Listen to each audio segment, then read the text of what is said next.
Betty noticed it was starting at 6. Oh, I thought I reminded her. So, okay, but let's go ahead and start at 6 o'clock. Good evening, and welcome to the City of Leon Valley City Council regular meeting. Today's Tuesday, February 4th, 2025, and it's approximately 6 p.m. All council members are present. Ms. Heil is on her way, and we also have our city attorney, Art Rodriguez, online. And I've asked Council Member Will Bradshaw to please lead us in the pledge. Mr. Bradshaw, thank you. I pledge allegiance to the flag of the United States of America and to the republic for which it stands, one nation, under God, indivisible, with liberty and justice for all. Thank you so much.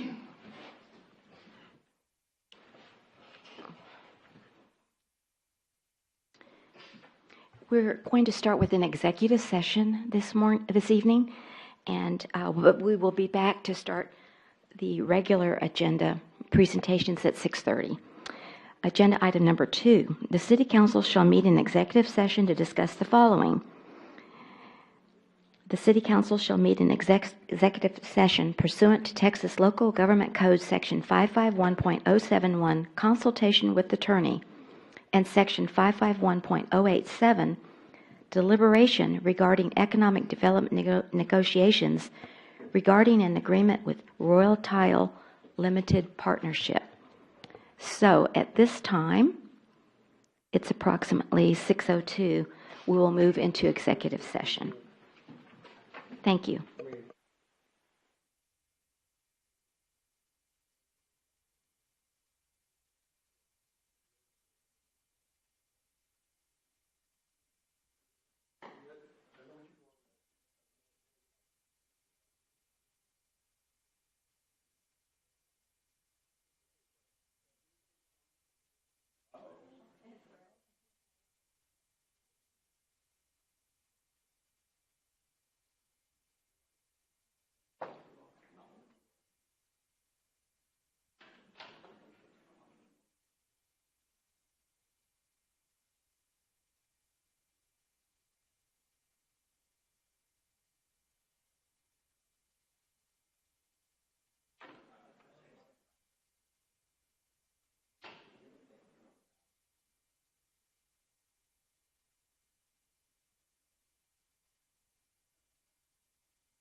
Are you going to show that video?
this week.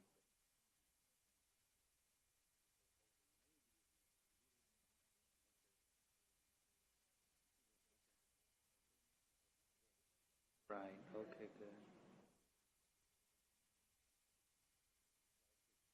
Try again, right? Instead of you. Right, yeah, we need.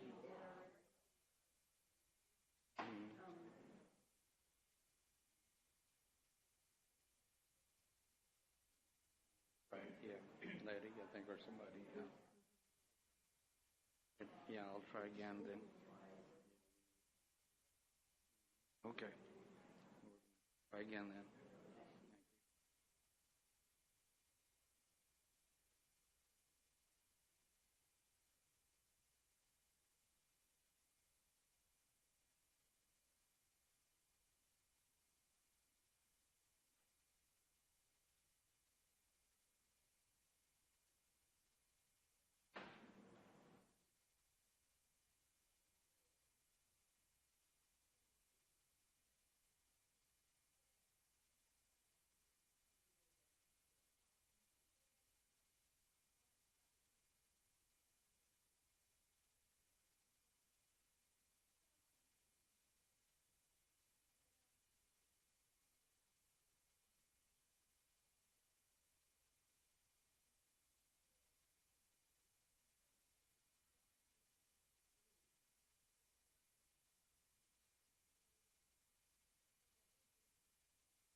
I said, why did you? Hi.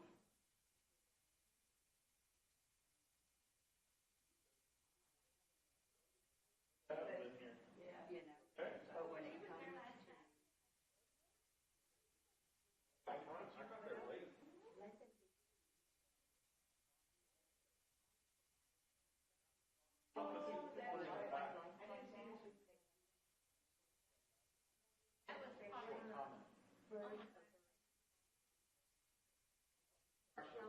well, it's nice. It's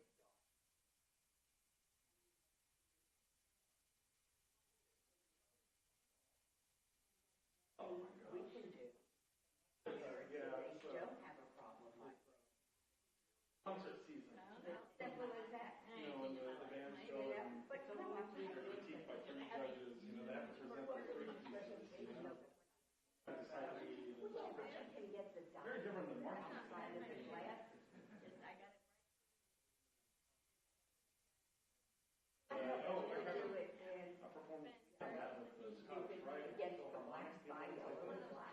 That's how. Anyway, She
Yes, Daniel's in his office if you want to run over there and give it to him.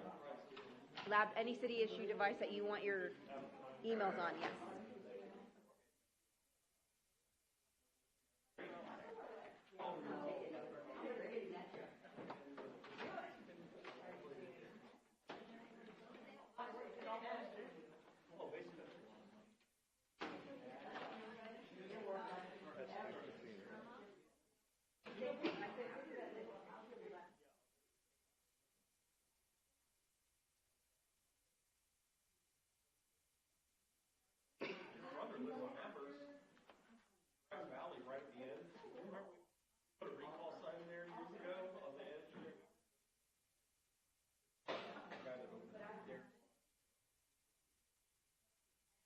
Okay.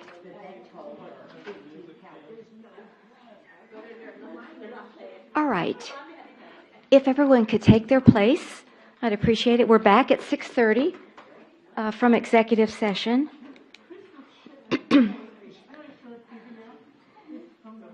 And we have citizens to be heard. Agenda item number 4.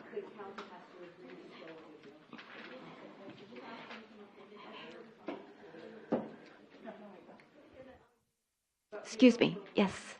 Ms. Burnside. Yes, ma'am. No, I just wanted to get approval to play a video from the Audubon Society. Okay, I'll ask the council. Yeah.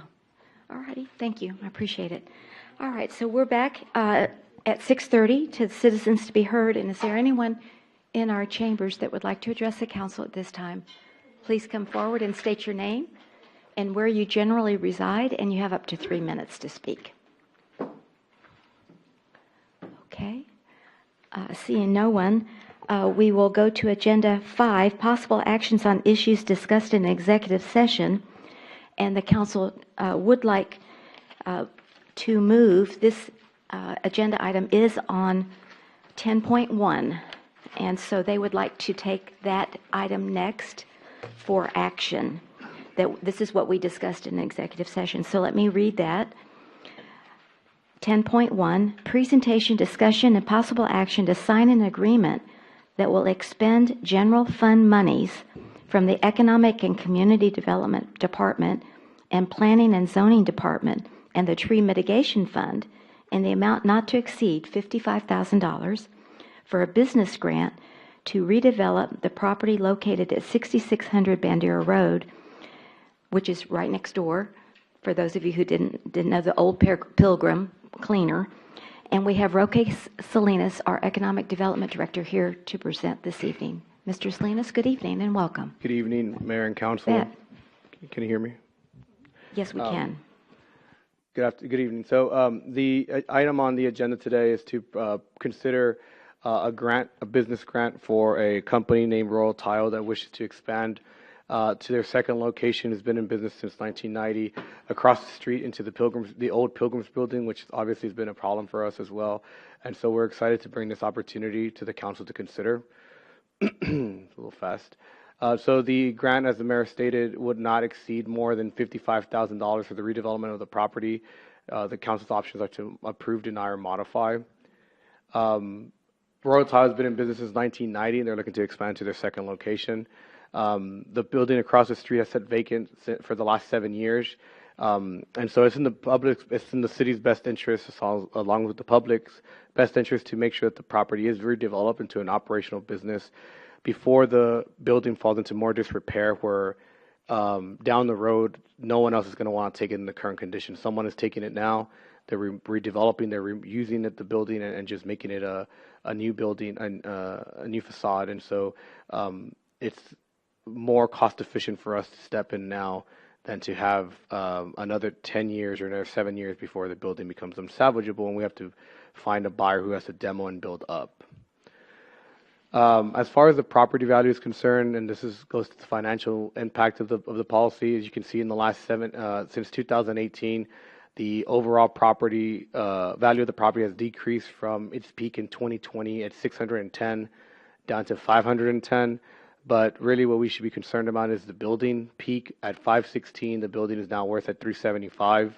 and the land is going up from 88,000, it's 2018, to 135. And so it's starting to become the point where the land and the building value are starting to get closer and closer together. That's never a good sign. And so it's in our best interest to go ahead and try and do something now to increase this value. Obviously, as a result, lower property value means lower revenue for the city, and a dilapidated building across the street from City Hall also doesn't look good and creates other problems as well for our city. So it's probably in our best interest to act to assist this business to come in. The property improvements will include the following. So there's exterior improvements. It will include, but not limited to, new painting, new lighting, replacement or new metal awnings, landscaping, new signage, seal coating of the parking lot to ensure there's no potholes, restriping of the parking lot, roof repairs, replacing the parking lot lights with LED lighting as well. Interior improvements means having the property meet all applicable building codes to receive a certificate of occupancy. That does lead to fire code, building code, ADA compliance, which it's currently, it's not ADA compliant because the building was built back in the 80s. And so he's got to meet that. And then landscaping requirements along El Verde Road, along the right-of-way would be to shield the EPA equipment. It's just an eyesore back there, so he's required to do that in this grant requirement. And so hopefully we spruce up the property a little bit more so it can look a lot nicer on our end. These are some pictures I took of last week, and so he's already removing a lot of the dead trees behind the property, which is good. This is the roof, and a lot of the work he's doing on the property. This is the front of it, so he's already taking care of a lot of the property as well. And so we're very excited for the building to look to be worked on across the street. The investment in the funding. So Royal Tile must spend at minimum $300,000 on tangible improvements, which means upgrades to the building, the property, parking lot, things like that. Anything under $300,000, the grant will be reduced to 15% of actual spending. So we will not go over the $55,000. This funding will come from different sources. It will come from refunding or waiving of permit fees up to $5,000. The gentleman has already paid for permit fees because he's already doing some work, so we will refund some of that. And then I believe in my experience in permits, he will probably need another 3 or 4 permits and should probably get him to that amount. So we want to encourage the redevelopment, so we will waive the fees. He will still need to attain the permit, but the permit costs will be waived in the greater scheme of things. In economic development, we believe that the max contribution will be $55,000.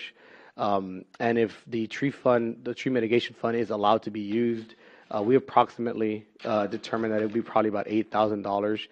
We have a healthy reserve of $428,000 in this fund, and that should be fine. But again, it depends on where they're planting them. If they're planting them on the right-of-way in public view, then it's usable. If they're planting it on private property, then it's not usable, and it also depends on which type of tree or bush or whatever they're planting. So, but the total will not exceed $55,000. It just depends on whether we're going to get the money over here.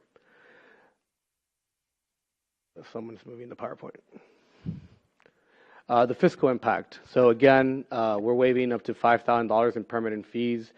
Penalties, which is spelled right here, are not refundable, and so that means that if they do work without a permit, and city code enforcement catches them, or pretty much any staff, because we're right across the street, catches them working without a permit, there's a penalty for working without a permit in the ordinance. We will not waive that fee. They will be required to pay that fee. It is $300 for the first occurrence, $600 for the second occurrence, and $1,000 after that. We will not waive those fees. We just want to make sure that they have permits. We're just waiving the permit requirement fee, but they will still be required to get the actual permit. The economic development grant budget for FY25 has $127,000. We estimate about $42,000 going in this fiscal year, and the rest going in fiscal year 2026. Our economic development fund balance, which is not part of the operating balance, just the fund reserve that you have, is at $925,000. So we're just short of $1 million. We're very proud of this number. When I first got here, we were at 420, 430. So we've pretty much doubled this number, and it allows us to do bigger and better projects to get some of these properties working together. Tree mitigation, we expect about $8,000 to be used, but again, it depends on what we're using it for, where they're planting, and what trees they're planting, and that fund has $428,000. The redevelopment of the property will bring new jobs to the location, and sales tax got cut off there. They're also required, I want to put this in here, they're also required to have at least 2 full-time staff members on the site. That's part of their agreement. and they're required to be open within. They have to be required to be open for at least 24 months. If not, the funding will be pulled, and they would have to pay that back. The staff recommends the approval of this request. However, it's at your discretion, and that is my presentation. Okay. Thank you, Mr. Salinas. And can we ask Mr. Luis Gonzalez, the owner of the property, to Yes, please Mr. come Gonzalez forward? is here Thank to you. answer any questions or say any comments he may have. I was able to meet him out in the Yes. foyer. How are you? Hi, fine. And thank you for being here, and thank you for taking an interest in Leon Valley and making this investment. We really appreciate it. We understand that this is the second location Yes. of Royal Tile. If you'd like to just give a little background. Royal Tile opened in 1990, and we've been in San Antonio at our current location since 2000. Been there almost 25 years. And Wow. so we're making this a second location. We think it's going to be a great location for us. We have a lot of contractors that live in this area, builders that live in Helotes and Alamo Ranch and Castroville. So we think this is going to be a great location as an anchor to the northwest area. I'm fond of this area, Leon Valley, and I think it's going to be a good location for us. Wonderful. Great.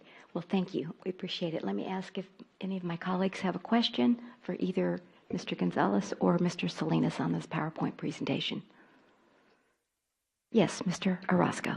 Mr. Gonzalez, how are you? Thank you so much for thinking of Leon Valley. I really appreciate that. And I'm definitely for it, and I'm okay with it. But I wanted to ask you, is this going to take business away from your 281, and how will that affect you from not making the money that you're making in San Antonio to the money that you're making here in Leon Valley? I'm hoping, and I think that we have contractors that drive all this way, and they get stuck on 410 traffic, 1604 traffic, that our business is going to pick up. And I don't think we're going to lose any business at the 281 location. Okay, well, you can bring it all over here, Leon Valley. We're okay with that. Yeah. So, all right, well, again, thank you so much. I appreciate you coming to Leon Valley and thinking of us and coming over here. All right. Very good. Thank you. Anyone else? Yes, Mr. Campos. Mr. Gonzalez, I want to welcome you to Leon Valley, and thank you again for the interest in this location. I do also want to just point out to the staff that I want to commend them for coming up with the structure of this particular grant. I think there's a lot of safeguards and to protect the city, and naturally we're for it, and we're looking forward to you occupying the building and having a successful sales in your organization. That's right. All right. Yes, Mr. Bradshaw. So I did have a question from a citizen Very good. that's watching online. And so their question is, it's not a very big building, and I think we kind of talked about this a little bit, but I just want for the public to know, is it meant to be just basically a showroom, not like a warehouse for tile and stuff like that? It's a good question. So I plan to have a showroom, and it's going to have a warehouse. So contractors, you might see contractors come every day, but I'm going to have, for example, if we have 6 pallets of some material on 281, I'll keep one here. A contractor gets started with the job, and we'll do transfers like twice or 3 times a week. Okay, gotcha. Excellent. Thank you. And welcome. Thank you. Very good. All right. Are there any questions from any of our citizens in the chambers this evening on this project? All right. Seeing none, then I will stand in line for a motion. Yes, Mr. Thank you, Mayor. I'd like to make a motion to approve 10.1 in a regular agenda. I'll second it. Thank you. We have a motion by Mr. Orozco and a second by Mr. Bradshaw to approve regular agenda item 10.1 as presented, Royal Tile and the grant that was explained. Any further discussion? All those in favor say aye. Aye. Any opposed? The motion does carry. Thank you so much, and welcome to Leon Valley. We really appreciate it. Take care. Okay, so we're going back to our presentations, and thank you for those of you that have been here for the presentations. We appreciate your patience. Presentation 6.1, presentation on a Lights Out for Bird Safety proclamation. And my name is associated with this because this proclamation came from the Earthwise Living Committee. And As you can see, it's a two-pager. I've never had a two-page proclamation yet. So, but there's a lot of information that we wanted to share with the public. And the card you gave me, Ms. Burnside, or we have Sarah Beasley from the Audubon Society. All right, so this is a video that you would like to show to the council. Is this the same one that I saw online? Yes. Okay, this is the one that went, whoa. We've got, the birds are really impacted by lights, which I didn't know. So I needed to ask the council, if you would like to see this video. And I don't know how long it is. It's not very long. Yes, ma'am. Point of privilege, Mayor. Yes, you bet. I'm concerned about this presentation and with this lights out being, what effect it's going to have on increased crime. If we are known as being a dark city, is it going to increase crime? Maybe I can get the police chief to make a comment about it. So this is just a proclamation. She's just proclaiming lights out. So it has no impact. Nobody's going to be required to turn out their lights. It's not an ordinance. She's just proclaiming this on behalf of the Earthwise Living Day. It holds no merit. I don't know. Just trying to educate people about the impact of lights on birds, which I did not. Less than 2 minutes. Would the council be appropriate with that? Okay, thank you. So can I give this back to you? Would you pass that? Yes. And let me introduce Sarah Beasley from the Audubon Society. She's the one that has, in fact, you sent us, I'm not sure, somebody sent me probably 20 lights out proclamations from cities across the state of Texas. I couldn't believe how many have proclaimed this is an important issue. And when you see this video, I was impacted by it. And so the Earthwise Living Committee wanted to share this information. Thank you.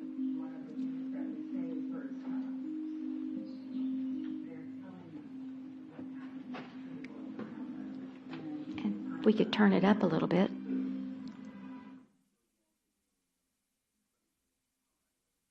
This is a bird that has struck glass. Last 50 years, we've lost about 3 billion birds from North America. Every year, hundreds of millions of birds are estimated to die in building collisions. And one of the factors involved in building collisions is light pollution. This is a spectacular rose-breasted grosbeak. We know light pollution is a problem for birds, and with this research, we saw that illuminated windows, that is where all the birds are striking practically. We're having collision issues, and we just want to try to do everything we can to help as many buildings go lights out as possible and save birds.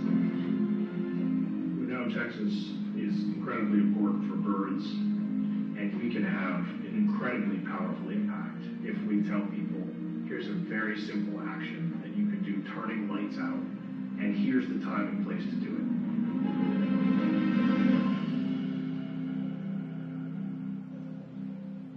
Okay, thank you.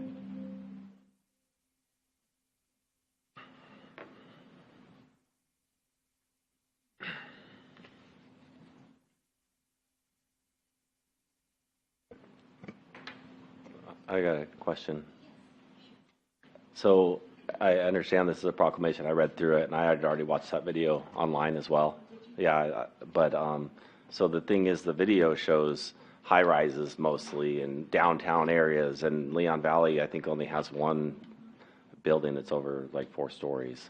And so my concern is if we declare, proclamation that Leon Valley is lights out, does that mean City Hall is going to turn the lights out? Are we going to mandate this? I know we said, doesn't affect it. It's not an ordinance, but it's recommending that businesses and people turn their lights off. And I have the same concerns Councilor Martinez about crime. There's somebody in my neighborhood had their cars broken into last weekend, and they have lights in their driveway to try and deter that. And so that's kind of some of my concerns. Okay, let's see. Is this on? Hello? Hello? Can you all hear me?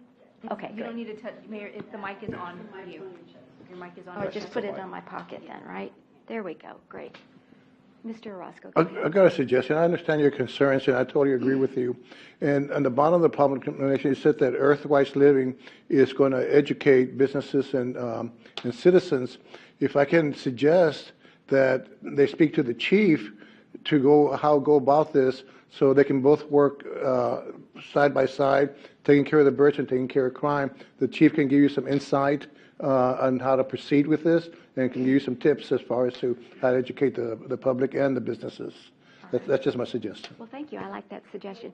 Yes, Ms. Beasley, you have lots of experience with this light out. What is your experience? Hello. My name is Sarah Beasley. I'm the director at the Mitchell Lake Audubon Center on the south side. I actually live just right outside Leon Valley, so I spend a lot of my business here.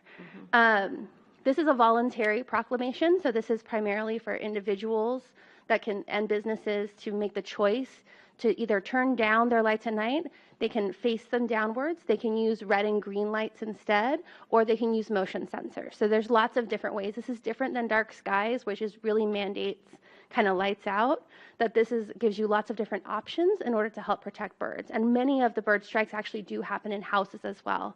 I don't know how many people have had a bird hit their window. They just see different than we do. And so this just allows them to be a little bit safer during their migration journey. And I know you have the parks plan on here, for example, so you do have beautiful green spaces that I use here in Leon Valley. The birds use them too. Thank you. I appreciate that. Thank you, Mr. Roscoe.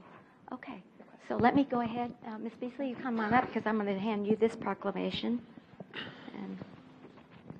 And the Earthwise Living numbers, would y'all like to come up too as well? Because y'all are instrumental in this. Make sure Hello.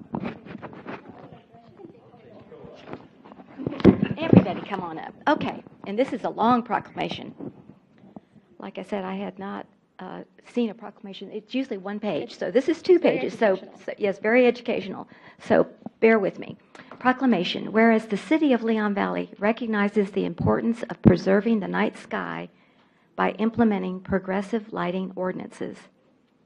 Whereas Lights Out Texas is a statewide initiative designed to raise awareness about the dangers light pollution poses to birds and to encourage businesses, residents, and governments to turn off essential lights at night, non-essential lights at night during bird migration periods from 11 p.m. to 6 a.m. in the spring, March 1st to June 15th, and fall, August 15th to November 30th each year.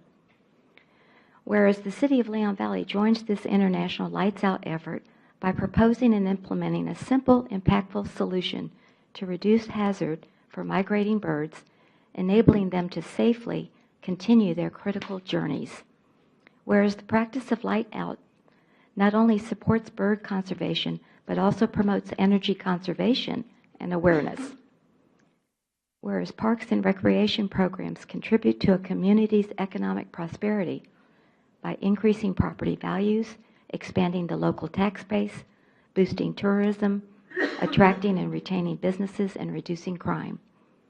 Whereas this initiative, led by the Cornell Lab of Ornithology and Texan by Nature, founded by former First Lady Laura Bush, is a collaborative effort supported by numerous organizations and communities nationwide. Whereas more than 1 billion birds die annually in the United States due to collisions with buildings, including single-story structures with lights that attract and disorient them during migration. Whereas each year, nearly 2 billion birds migrate through Texas, primarily at night, representing up to 1/3 of all migrating birds in the United States. Whereas extensive light pollution from non-shielded rural and urban lights, including residential, commercial, string, and pole light, poses significant risk to migrating birds. Whereas birds play a vital role in the Texas economy, with bird watching driven nature tourism contributing $300 million annually, according to Texas A&M University. Whereas birds help control pest control populations, enhance agricultural production, and serve as critical pollinators for many flowering plants. Whereas reducing non-essential lighting provides additional benefits, including decreased electricity consumption, financial savings, and reduced pollution from power production. Whereas the Lights Out program complements local initiatives such as park and open spaces, international dark sky community designations, which we are one of, and the adult and junior birding clubs, all of which enhance nature tourism and benefit the local economy. And whereas birds are essential to the planet's ecology, providing ecosystem services, serving as indicators of environmental health, enhancing community livability, and connecting people of all ages and abilities to the natural world. Now, therefore, I, Chris Riley, Mayor of the City of Leon Valley, Texas, hereby proclaim 1.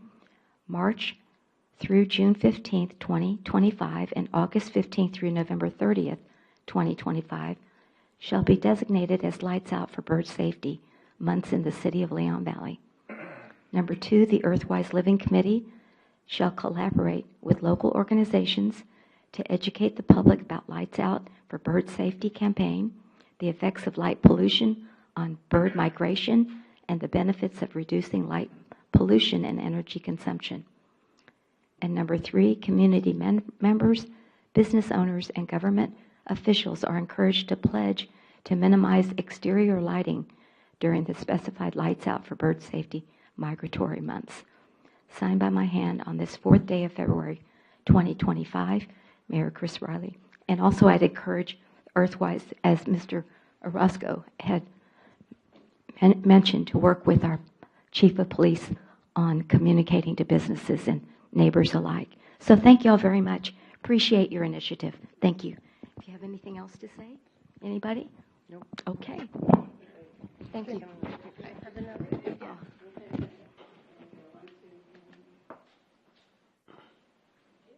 Okay. Thank you very much. I'm going to give you this proclamation. Thank you so much. Really appreciate it. All right. I want to present the mayor with a calendar. Okay. From the Audubon Society. Oh, well, thank you. I appreciate it. Thank you so much. Who do I give this to? All right. And I think Mr. Bradshaw, you had some. Yeah, thank you, Mayor. I just wanted to go on the record that I do not agree with this proclamation.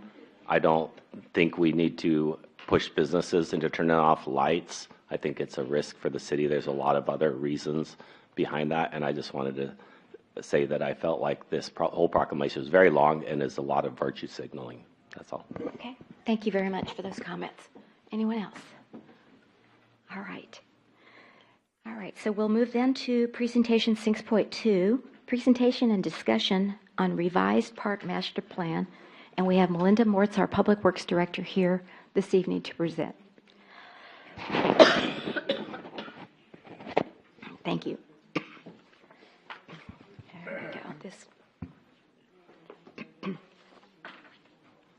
Thank you, Mayor and City Council. And welcome, Melinda. So good to see you.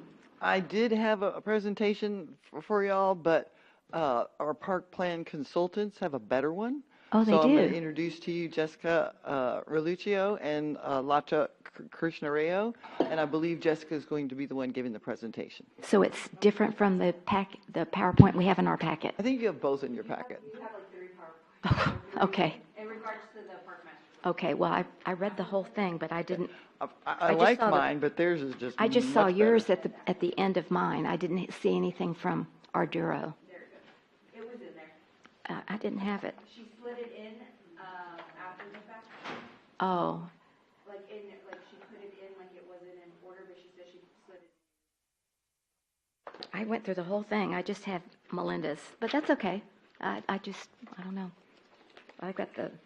I went through the So whole I'll turn thing it today. over to Ms. Reluccio. Okay. Oh, go ahead. Okay. Thank you. And Sure. yes, would you state your name again? Yes. My name is Lata Krishnarao, and I'm with Ardura. I'm one of the planners working on the parks plan. I just wanted to thank you all for giving us this opportunity.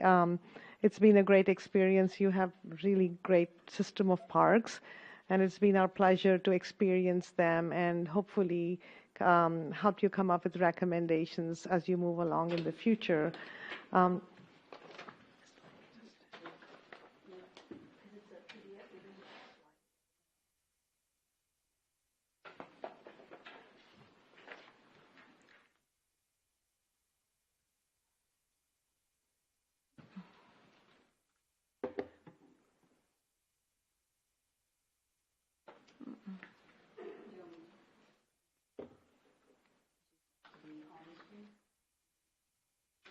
Okay, great. Thank you. Sorry about that. So just wanted to start off by thanking the Parks Commission, who also were the advisory committee. They were with us from the beginning to the end, looking at everything that went out to the public. They helped us put the questionnaire together. In fact, they actually were the first ones to take it and give us their input on how to improve it. And also want to thank Melinda, who's been great. She was a big help, giving us all her institutional knowledge.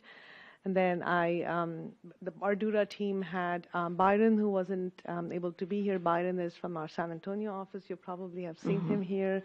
And then Jessica, who's also from our San Antonio office. And I'm just going to do a brief introduction and then hand it over to her. So just, park planning is not new to Leon Valley. Of what we know, the first public park was built in 1975, and the city already has had adopted a Parks and Recreation Master Plan in 2019. What we really did was looked at the plan, made sure that it was compliant with current planning standards, and updated the plan to reflect the changes over the years and make sure that the plan met all the desires of the Leon Valley residents. So just a quick phasing of the project. The project was broken out into 5 phases, starting with mobilization, jumped into the findings and visioning, and then recommendations, after which we did a draft report, and then we are in phase 4, which is finalization of the report.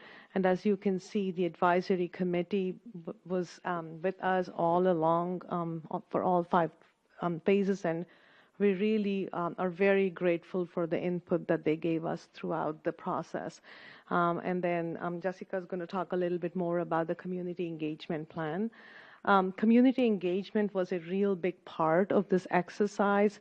And if you look at the green bubbles there, the lighter green is the stakeholder meetings that we had. I know we interviewed some of you here, and then also other community outreach. Parks Commission, who was also the advisory committee, kind of shows how many times they met with them. We had information put out on the website. In fact, the draft plan was also on the website for us to gather input from the people. And with that, I'm going to hand it over to Jessica to talk a little bit more about the community engagement. Thank you. Okay. Good evening and welcome.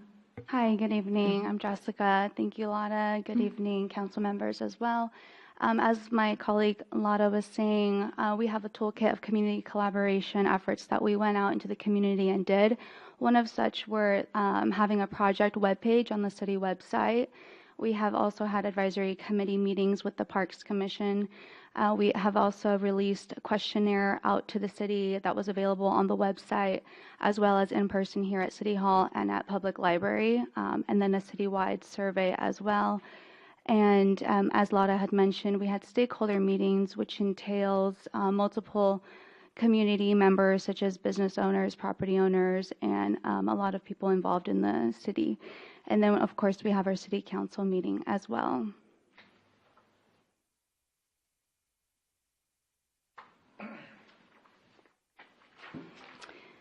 In the beginning, we were able to compile and have a vision for Leon Valley and the future of parks, trails, and open spaces.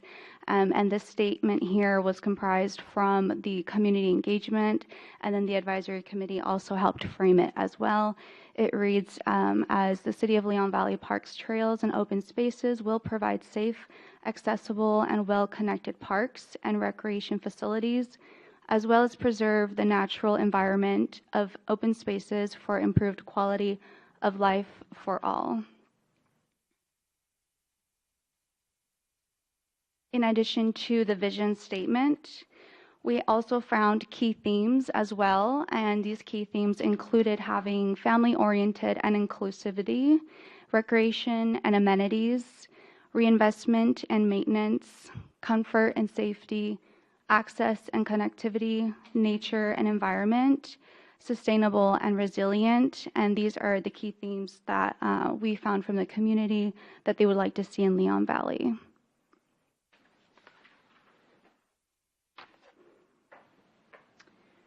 We dove, can I zoom in closer? Little plus sign at the top.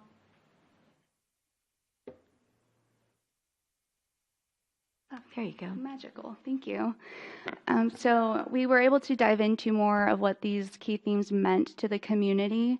And so some of these items included having like more opportunities to participate in parks, active and passive recreation, public art program, upkeeping the trails, also having clean and safe restrooms and water fountains, possibly climate controlled preferably, and then just connecting the trails in the city with adjacent cities as well. Also adding trees and greenery, shade in particular, especially during the heat in the summer, and then improving drainage and considering mitigation strategies. So this concludes a lot of the community input that we received. And now we'll go ahead and go into more of the report structure itself. These are all in the report. And let me go into the, okay, sorry, this is very sensitive. Okay, just, yes, no. Okay, here we go. So the report structure, as you can see here, there's different elements in the report itself. It starts a lot with just the existing conditions analysis, and so what that means is the background of Leon Valley, and we have all of those items listed there on the far left. And then we go into the citywide recommendations, and that's just overall, what does the community want to see? No particular park, just how can we enhance our entire park network, such as ADA compliance, adding some dog park amenities, and what are we going to do with another pool facility? And then we go into overall, specific park recommendations. And so this is 14 parks, trails, open spaces. And so the report goes into individually each of these parks and what to recommend.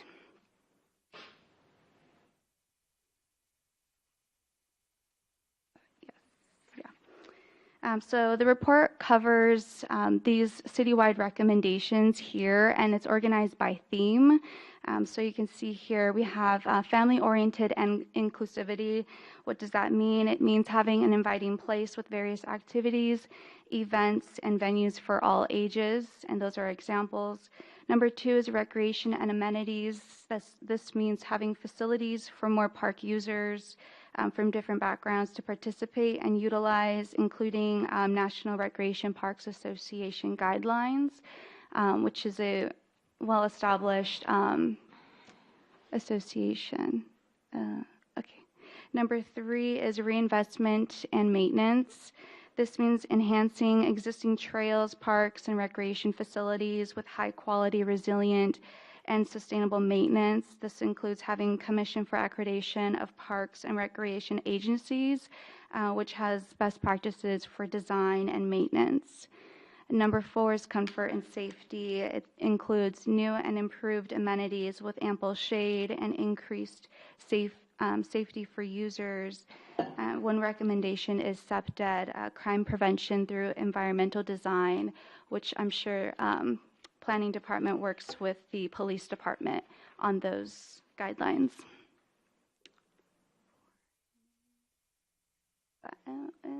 Okay. And then number 5, access and connectivity. This means having safe connections on roadways, trails, and sidewalks for all transportation modes to access recreational areas with good park signage throughout the city. And then number 6 is nature and environment, maintaining existing trees and creating natural and scenic environments for passive and recreational activities.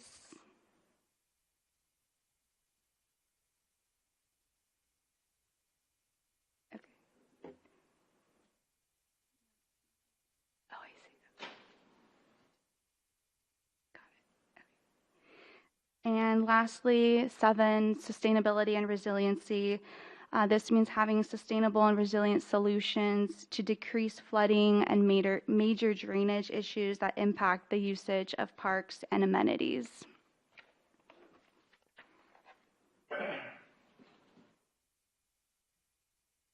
Yes. And throughout the report, you'll also see different maps on here. For example, we have this one here that points out the different park locations, and in yellow are the schools in the city. That purple cloud here just shows that within a half-a-mile radius, everyone in that area has access to a park, a trail, a green open space area. And now we'll go into individual parks. Here we go. And this is an example in the report, and you'll see each of these trails and parks has its own existing conditions here with a map of the park. And then on the right-hand side, you'll see a park zone, which is from the current master park plan, and this is an update to that plan. So we're having the description here on the right, the size, the location, classification. There was 9 classifications. Some of them are up there: neighborhood park, linear park, other items such as community parks or pocket parks, and then amenities included in each of these. Mayor, I would just like to clock that it's 10 minutes. Okay, very good. Sorry. Thank you. If Okay. you'll just Good. Okay, I have a couple more. Yes, please do. Go Okay. ahead. And I'll try and go a little Sure. faster here. And then next you'll see on each of the individual parks, we have the findings and assessment that we received from the community input. Some of these items include trees needed, amenities, or let's see, like bike access. And then, did I go back? And finally, each park will also have its own recommendations organized by the community key themes, as I had just covered in the dark green. On the right are the specific recommendations as well. And, make sure didn't skip anything. Yeah. Okay, great. So we have not received any additional public comments as of lately. This is since December when the report went live and has been available on the website or with the Parks Commission. However, we have received responses from park commissioners and staff and have incorporated those comments into the report that you'll see. And let's see, one more slide. Next steps would be to go ahead and incorporate 2 forward letters that we received from city staff and the Parks Commission. And then we're going to take the report to the Parks Commission. They have approved it on the condition of adding the forwards. And then we will bring it back to City Council in March. Thank you. And I will hand it back to city staff. Okay, thank you. Are there any questions from the council at this time? I had a clarification. I think as I was going through it, it said Shadow Mist Park, Shadow Mist Park. I always thought that was Crystal Hills Park. No, it's dedicated on the plat as Shadow Mist Park. Really? Okay, because I've always said it was Crystal Hills Park. Didn't they have Shadow Mist Park at the end of the cul-de-sac? They have Crystal Hills Park. Okay. We have Shadow Mist, but they're adjacent. Right, we have 3 acres and they have 50 acres or 47 acres. Okay, I thought it was just all Crystal Hills. So that's news to me. Okay, well, thank you for that clarification. Wow, so it's split, Shadow Mist and Crystal Hills. Okay, very good. So I would advise the council now, we do intend to bring this back to the first meeting in March, but if everybody could go through it with a fine-tooth comb and let me know what you want changed and what we could add to it. If we miss something, the more eyes, the better. The public is certainly encouraged to get on the website, take a look at the plan, and get all that back to us. I'd like to have it back probably by February the 15th, right in that time frame, so that we can put it on the March 4th agenda for the city council. Okay, very good. Any questions from Ms. Great Moritz? work. Yes. Obviously, you put a lot of work into this. I do have a couple of changes as far as verbiage, but I'll contact you later on that. It's so vibrant now. It pops and you can read it and it's fun. Yeah. Yeah, it's very incisive and great work. Thank you. Thank you, Melinda and the Park Commission, Ardura, and all of the citizens who participated as well, because it made it a really good, great, wholesome document with a lot of good suggestions. I guess one of my things was with the recommendation like on maintenance and other, are we going to have an estimate for cost in the future? Are you going to address that or no? Because costs are so volatile right now, Cost, and we really don't know what the city council wants to tackle. Y'all have a lot of priorities Oh, we going sure on do, right now. yeah. And so That's why I think kind of parks are not at the bottom of the list, but we have a bunch of parks and they are pretty well maintained right now. Mhm. And so what we did in the plan instead is say, here's the improvement, and it either has $1 sign or $2 signs, or, like a restaurant where you go to the restaurant and it's got Gotcha. a $5 I saw sign that. and you're like, we're not going there. Yeah. Mm-hmm. So. Okay. And 84 acres of total park. I thought it was more than that. That was the other thing that surprised me. So, thank you.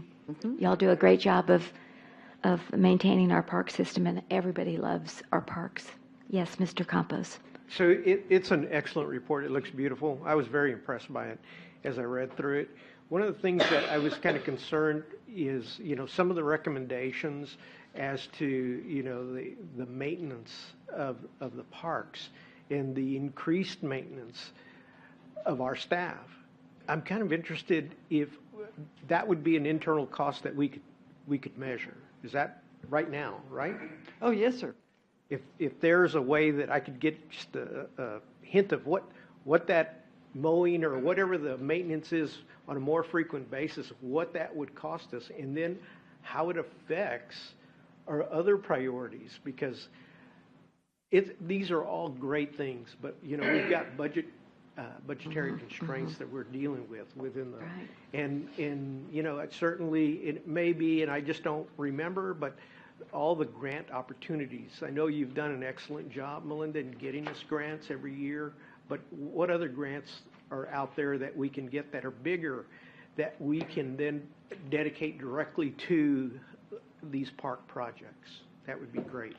Because, when I think there was a recommendation to add 2 more public works for the parks, it's kind of like, okay, well, that's more of a head count, but we need that additional head count to do other things. Oh, definitely. And so that's where I'm looking at this, and it's important. I know it's important to all of us here in Leon Valley, but again, where does it fall in cost and our priorities? Thank you. Okay. Yes, Mr. Martinez. I concur with what was just said, because I believe you guys do an excellent job, but in my opinion, I think you need more bodies. You can only, by increasing parks and stuff, well, even Bandera, instead of cutting it once a month, well, it slides to every 5 weeks, every 6 weeks. You only have so many bodies, and you have a lot of work to do. And if something major comes up, we got to pull these people to do this, or we got to do this. So you're constantly shoveling things. But I admire you for what you've been doing and how you've been managing your department. But I would like to see additional people. Well, thank you very much. We have grown this park system in the last 5 years. Before, the city only had Raymond Rimkus Park. The next park that was added after that was the natural area. Well, the natural area doesn't need anything other than mowing the trail. That's it. And so when you added 3 more parks, 2 more trails, and we're about to see if we can get a grant to connect that trail, obviously it takes more time from Public Works in order to be able to maintain them. The other thing that we found when we were going through this process is a lot of the citizens want park police, some kind of park ranger. And so when you look at adding 2 employees, maybe one of those is a Public Works employee that actually works on park, and then one is an actual park ranger. We do still have the problem with homeless people breaking in at night or using the parks to sleep because they're not housed. and people have reiterated throughout the plan that they want more security.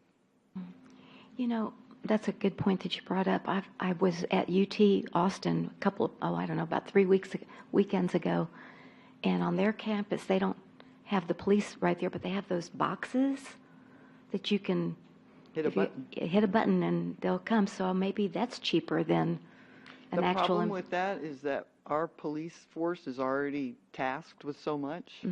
And so if there's a wreck on Bandera Road and all of the police have to be there, you could be pushing a button all day. You're not Okay. going to get a cop.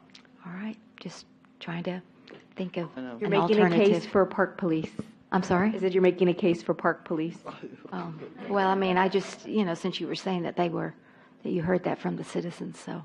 So everybody just look it over and Yeah. give me back your comments, and I'd like to get them back, if possible, by the middle of February, if you can. And then I'd like to put it on the city council's agenda for the first meeting in March. I'll call you tomorrow. Thank you. Okay, thank you so much, really appreciate it. All right. And I believe, Melinda, you're up next as well. 6.3, presentation, discussion, and direction to staff on the disposition of the Leon Valley Community Pool Facility. That's the pool on Poss and Strawflower, I think, right? Yes, ma'am. 6600 Strawflower. Yeah, that's right. So just a little background on it. The pool was built around 1968, and it was for the Grass Valley subdivision neighborhood, but it was donated to the city shortly after that. And so it's about 50-plus years old. The facilities need to be updated for ADA compliance and for repairs. The council did, by consensus, say to close the pool last year and only operate one because it needs to be replastered. The grounds themselves need to be changed up for ADA compliance, and then it needs a ton of other repairs.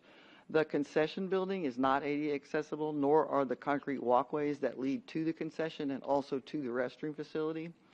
We had a previous proposal to replace those buildings with a manufactured building and other amenities, but that went to the Capital Advisory's Bond Committee, and then it just kind of stalled from there. So here's the actual cost. This is the estimates that I just received on having the pool repairs done. And just for the repairs alone, and this isn't all, the total would be about $205,000. Now, this calls for partial pump room renovation, and it did not include the baby pool pump room renovation. And so if you added that actual cost comes to higher. The full renovation of the pump room or the pump area is $33,000. And so the baby pool pump area is about $7,700. So it's actually a little higher. I just thought, well, we'll go conservative and just take care of the bare minimum. And then if you did add a new concession stand, and this is based off of a manufactured building that they just bring in and plop down, your total cost is going to be about $455,800. So the options are authorize a budget adjustment to have it repaired, make everything ADA compliant, keep the facility closed one more season until a decision is made, or demolish the pool concession stand, remove the decks, and just repurpose the land. That conceptual design, this was a couple of years ago, the pool area was going to be about $2.5 million, but this did include things like a spray ground and a new parking lot, and so there are things that you could cut from this and renovate the pool to make it a little bit better. And this is what that design looked like. And this actually incorporated that vacant lot at the corner of Peachtree and Poss. And so that's my report. Does anybody have any questions? Okay. Melinda, would you go back to that page that says options? Yeah, there we go. Do we have a cost for demolishing the pool and concession stand? I mean, if that's what, I'd like to know what that's. And then also the pool is leaking, and the only option for that is to just replaster it for $68,000, or take out all the skimmers and replace all of the pool plumbing. And that still is that $205,000 figure that you just gave us, right? But okay, and then if we chose to demolish the pool and concession stand and repurpose, what would that cost? Not very much, because you have a wrecking crew over at Public Works. We have a front-end loader and a backhoe, and we Oh, are proud to okay. use them. So it would be all in-house, okay. Okay, and so It would there's, basically be the cost of filling in the hole. okay. And there's nothing that can be done to, I was trying to think when we last replastered that pool. I remember, was it 2010? Something like that? Believe So it it's been was. 14, 15 years now. Because that was about 50,000, as I recall. Yes, ma'am. So, okay, so it lasted for 15 years. This is the Yeah. current. Now it's 68 for the replaster. Okay. But the problem, not only with the replastering, Mhm. and it's got cracks and stuff like that, is that you have to do the whole thing. Your coping is bad, the tile is bad, the skimmers are all of the skimmers have to be replaced, and then all of the plumbing that leads from the pool to the pump room. Okay. All right. I'm asked my colleagues for their input as well. Mr. Martinez. Would it be possible to turn the pool into a skate park? It is, and we had presented that to the city council, I think about a year and a half ago, and I think they wanted about 250,000 to 300,000 for that one. Yeah, and the residents that live in the Grass Hill subdivision didn't want a skate park there. We also did an amphitheater projection there.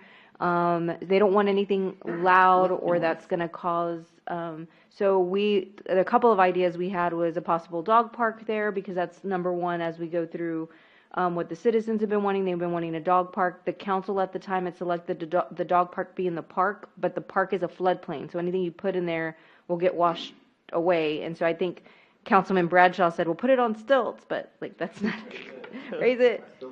But because you have plumbing and because you have like awnings and stuff, a dog park may work there. We also talked about maybe a pickleball court. We think we could put 3 to 4 courts over there, and you have restrooms over there. So those are just some outside the option kind of things that we've been talking internally, that it could be turned into something recreational, so it'll be in line with what's going on over there.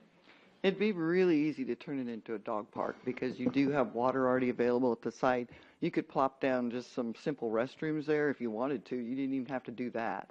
And it's got beautiful shade trees. It's already fenced. We just basically fill in the hole. It's got parking already. Maybe fix up the parking lot and then get somebody, Google or someone, to donate dog park equipment for it. Okay. Thank you. Councilor Campos. So I would be in favor of demolishing the current pool and looking into that dog park. I don't know if it would, and the pickleball was a great idea. I don't know if that would be appropriate for like a splash zone that we'd talked about. I don't know if that's too far away from the major playground. Actually, one time they wanted it to be a splash pad. The problem is the splash pad, the cost was enormous. It was like $750,000. Okay. And we couldn't reuse any of the equipment that was already there, which was a problem. Okay. So that's my suggestion, where I'd lean to just close it permanently and demolish it. So. Okay, yes, Councilor Bradshaw. Thank you, Mayor.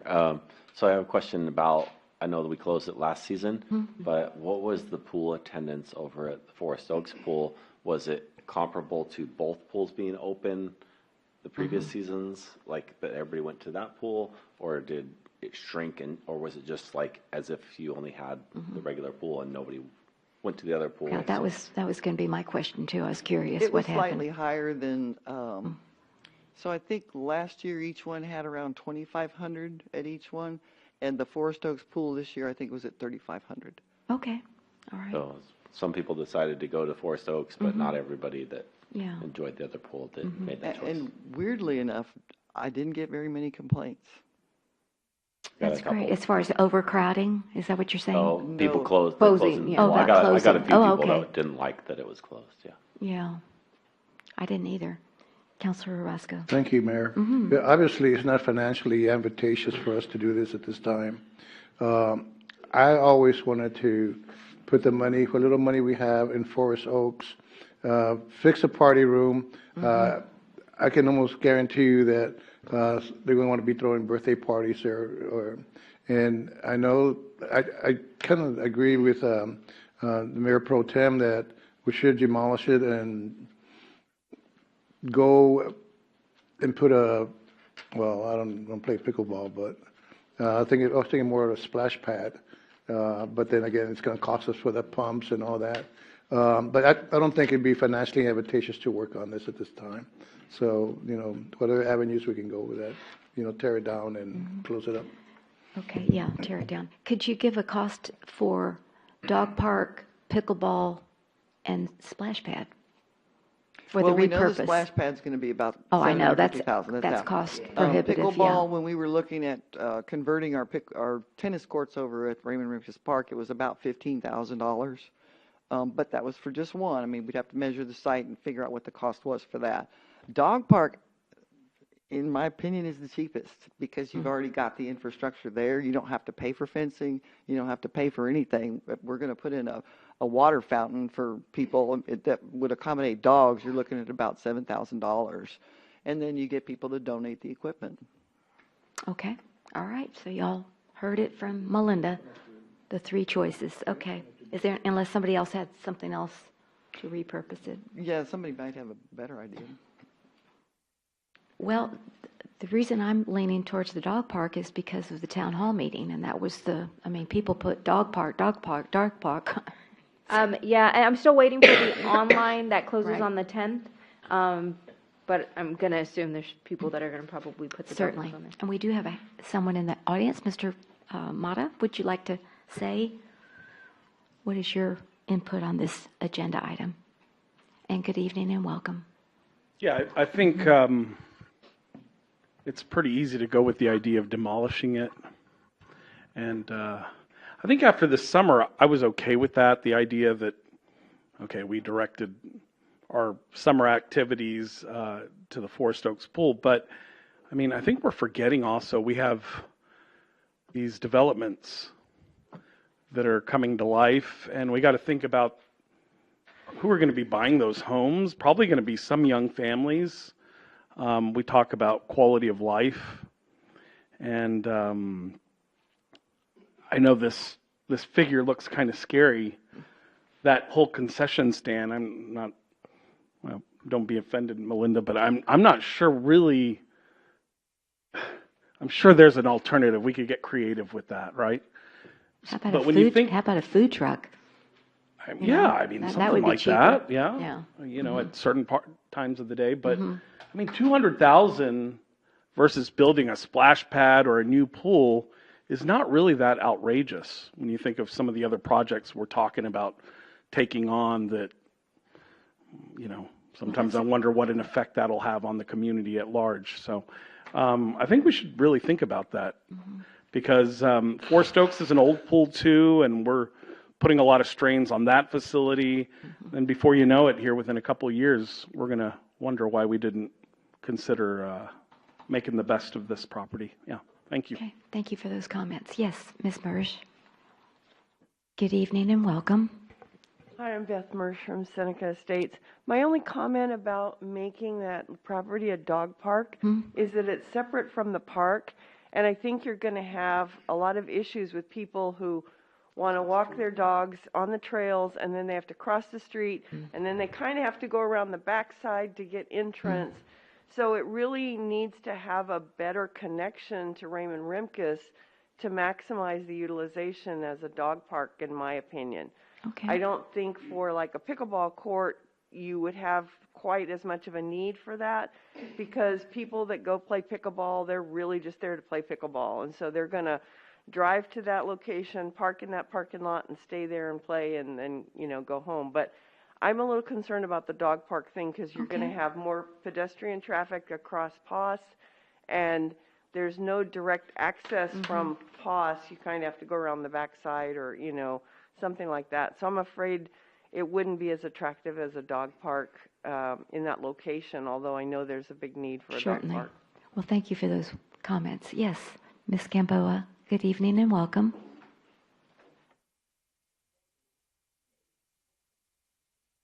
How are you this evening? Fine, thank you. Good. Maria Gamboa, and Forest Meadow is my address.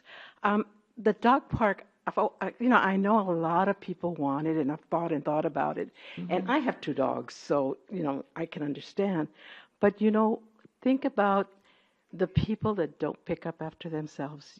When I walk my dogs to the park, there's not just a little, poop. It's like a big one. And that's going to happen if you do that, if you take the pool down and put the park there. And who's going to go clean it? Are we going to do maintenance? Are they going to come out? That's extra money for them and extra work for them. And the other thing is, if it's not picked up, it's going to smell. And they're in a neighborhood, that area. So they're going to get the stink, So that's something to think about. Okay. Thank you for those comments. Do appreciate it. Yes. Good evening, Teresa. Good to see you again. Teresa Mosier, Kennerfield. Keep in mind, if you've got an enclosed dog park, you're going to get dogs dumped. I'm sorry, dogs, what? Dumped. Dropped off. Dumped. Oh, dumped. That happens all the time at that little apartment complex right outside of Leon Valley. Oh, my gosh. There's Didn't always know people getting rid of their dogs. Dogs dumped. Yeah. Yeah, they go drop them off there, and Yeah, they're they like, just- somebody will come get it. Yeah. Oh, my gosh. So, Didn't and know that was a big issue with the CPAC meeting, I know, the strays Oh, and okay. stuff. So, heads up, that happens a lot at that little park over there. So, Thank you so much for those comments. I did not realize that. Yes. Ms. She Heil. she is correct. Uh-huh. People do take their dogs there, tie them up, and they're gone. And it happens all the time if you read about it. And I think Mr. Mata had a good point. We're going to have a lot of new people coming into town. They're not going to have rooms to put pools in their backyards, that's for That's sure. for sure. So, they're going to want some kind of recreation, and Little Forest Oaks Pools isn't going to do it. So we may want to give this some thought before we dump dirt in it. Yeah. You do have to take into consideration, San Antonio doesn't have pools they're 100 feet away from each other. And a lot of the people that utilize our pools aren't Leon Valley residents. We've proven that time and time again. They are San Antonio residents. And so, again, for me, it's just because they're in so close proximity of one another. They're within 100 feet of each other. And so it just doesn't make financial sense for y'all to continue to invest into pools. And so that's just my opinion on that. Again, if y'all want to continue to invest in the pools, we've got a $1.1 million pool renovation plan as the cheapest plan for the Forest Oaks pool, and it would make it more accessible in that regard. But if you're going to invest that in Forest Oaks, you would probably have to turn around and invest at least $500,000 or not more into the community pool itself. And then in 5 to 10 years after you've invested that money, you're going to need to reinvest in replastering and plumbing equipment and all of those things, because those things aren't meant to last forever. You're running water and stuff through those. So we have also different requirements than like a home pool. So you can just Google online where kids have gotten bacterial infections, staph infections, brain infections, both at Seguin, at Arlington. That was why Mr. Perales, when he was here, didn't really recommend the splash pad idea, because they had just went through it in Arlington where a little boy died, because you have to make sure all the plumbing equipment is cleaned appropriately. So it's just all the stuff that you need to consider when you're making that decision. Yes, Mr. Bradshaw. Thank you, Mayor. So I agree with some of the comments from the citizens. Ms. Mersch made a good point. That's what I was thinking about the dog park. We've talked about this before, about having it in the actual park rather than people crossing the street. I have the same concerns with the splash pad. Kids want to go play at the park, and then they want to go play at the splash pad. And kids, they just will dart across Poss Road, depending on the time of day. Sometimes there's traffic and stuff. And so there's that concern. To me, I think, and then you have to just not think about the cost right now, like this is our fiscal impact right now, but the maintenance yearly, taking care of the pool, if it's a dog park, cleaning it up, whatever. I think the dog park would be the cheapest, as Melinda said, to implement. And I don't know about the maintenance and stuff, probably not a ton, but some.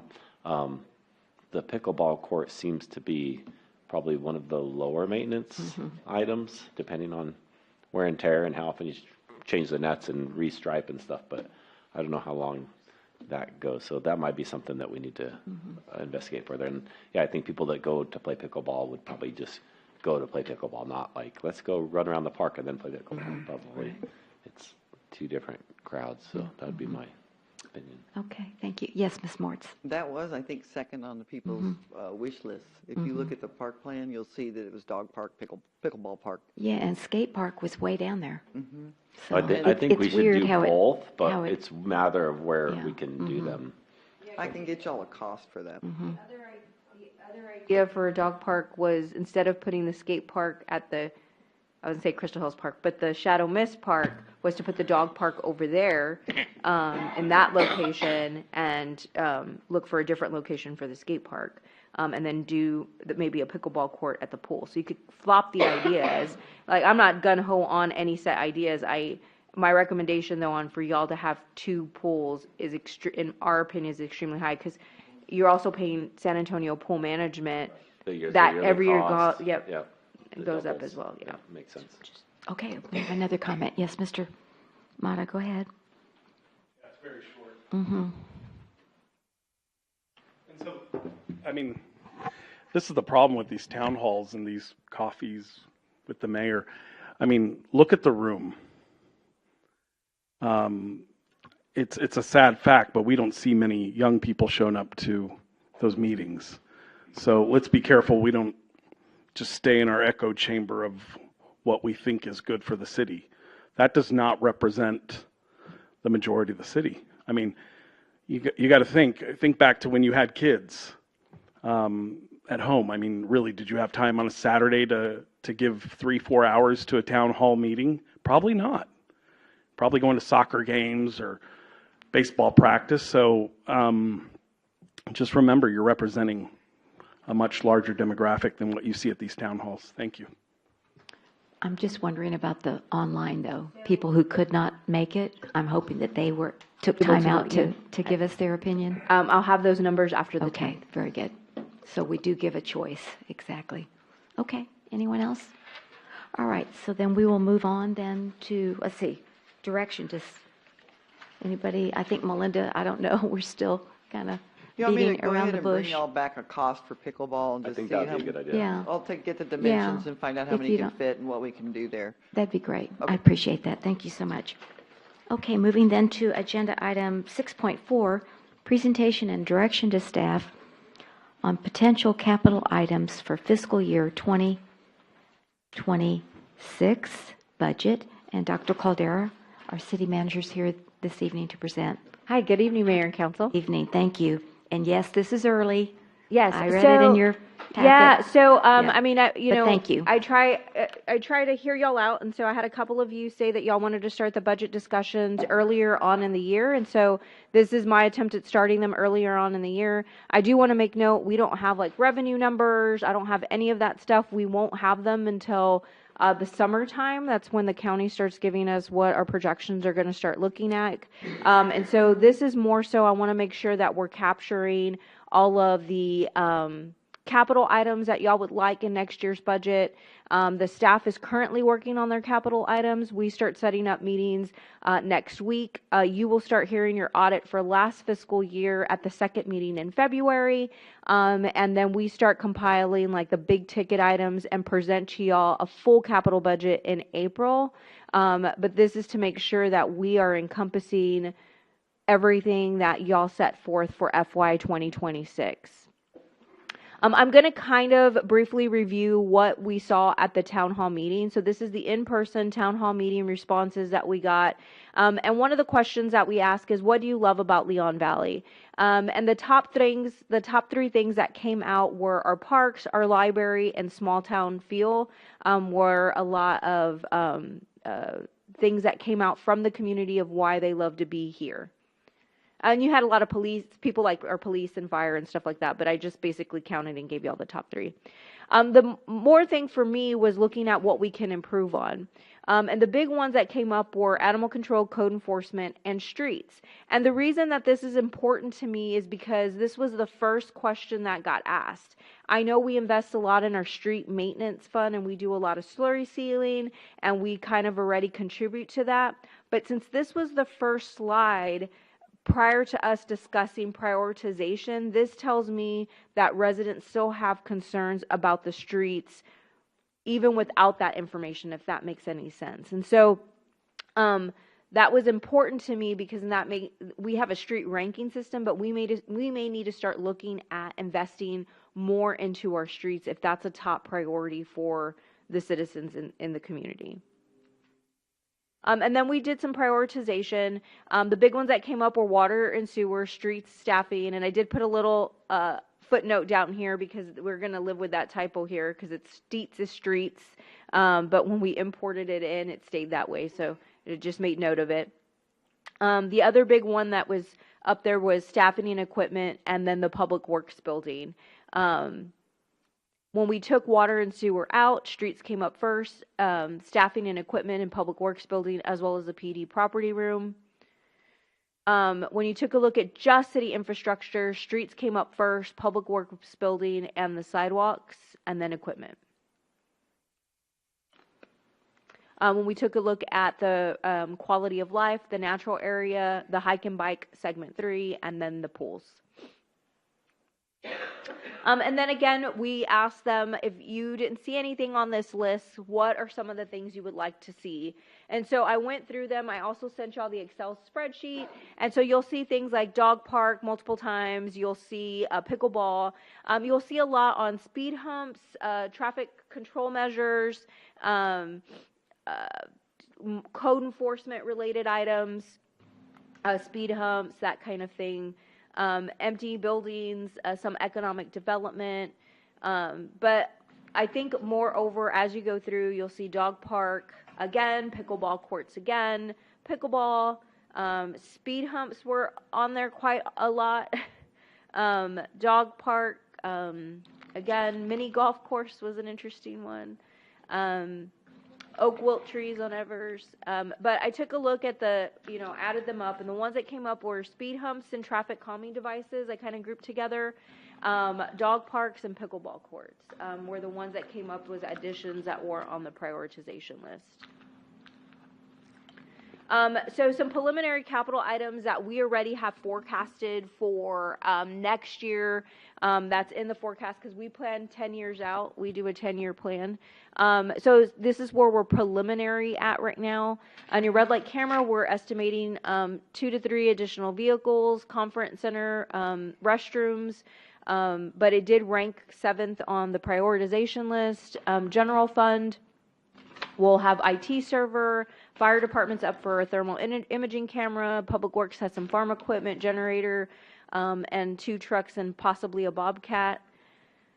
Enterprise fund has some sewer mains, water rights, a roller, a chipper, and a hustler.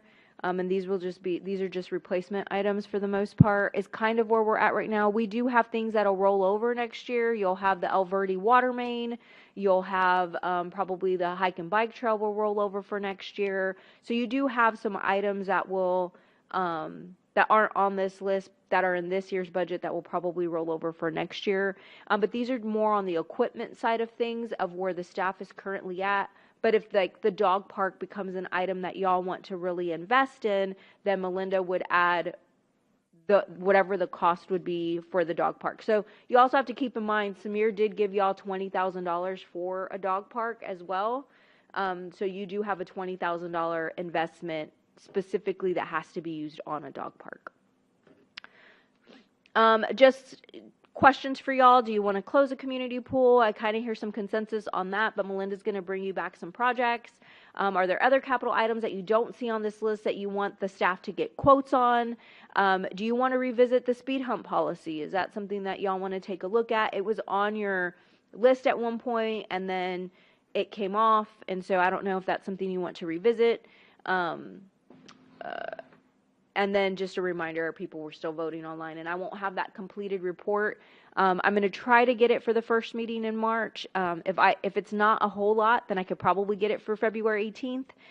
It'll just depend on how many people voted and how long it'll take me to calculate that completed report for the online version. So I just kind of stand in line for some feedback from the council on what you would like to see. Thank you, Crystal. Really appreciate you putting this together so that we could be thinking about it. Excuse me. On the conference center, do we have a reserve fund? For It the was conference less center? than 30,000, I want to say.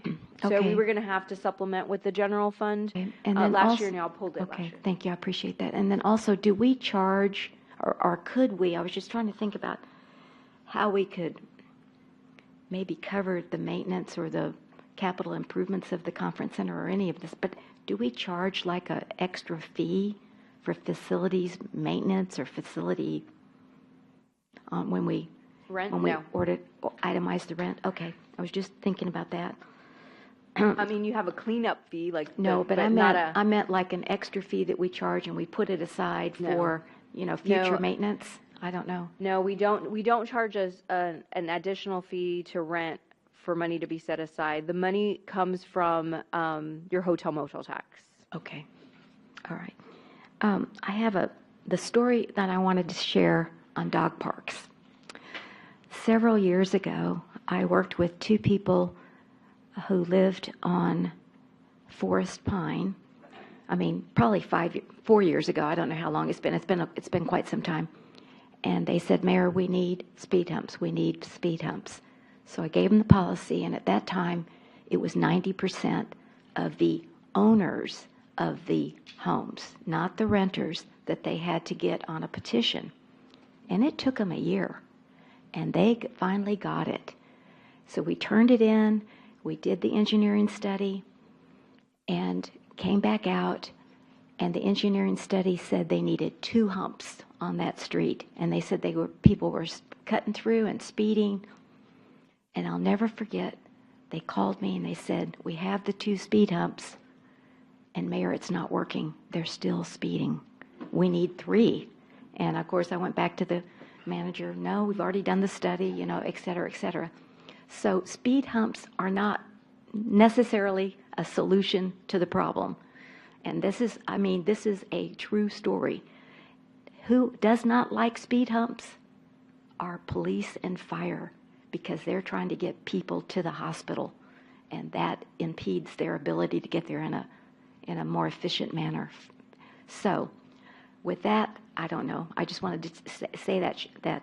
But I know we heard at the town hall, and I think it's fairly effective, and that's the blinking stop sign. Yeah, so, I mean, Melinda- that's another calming measure, but anyway, I'm not a big proponent of speed humps, only because this is a true story.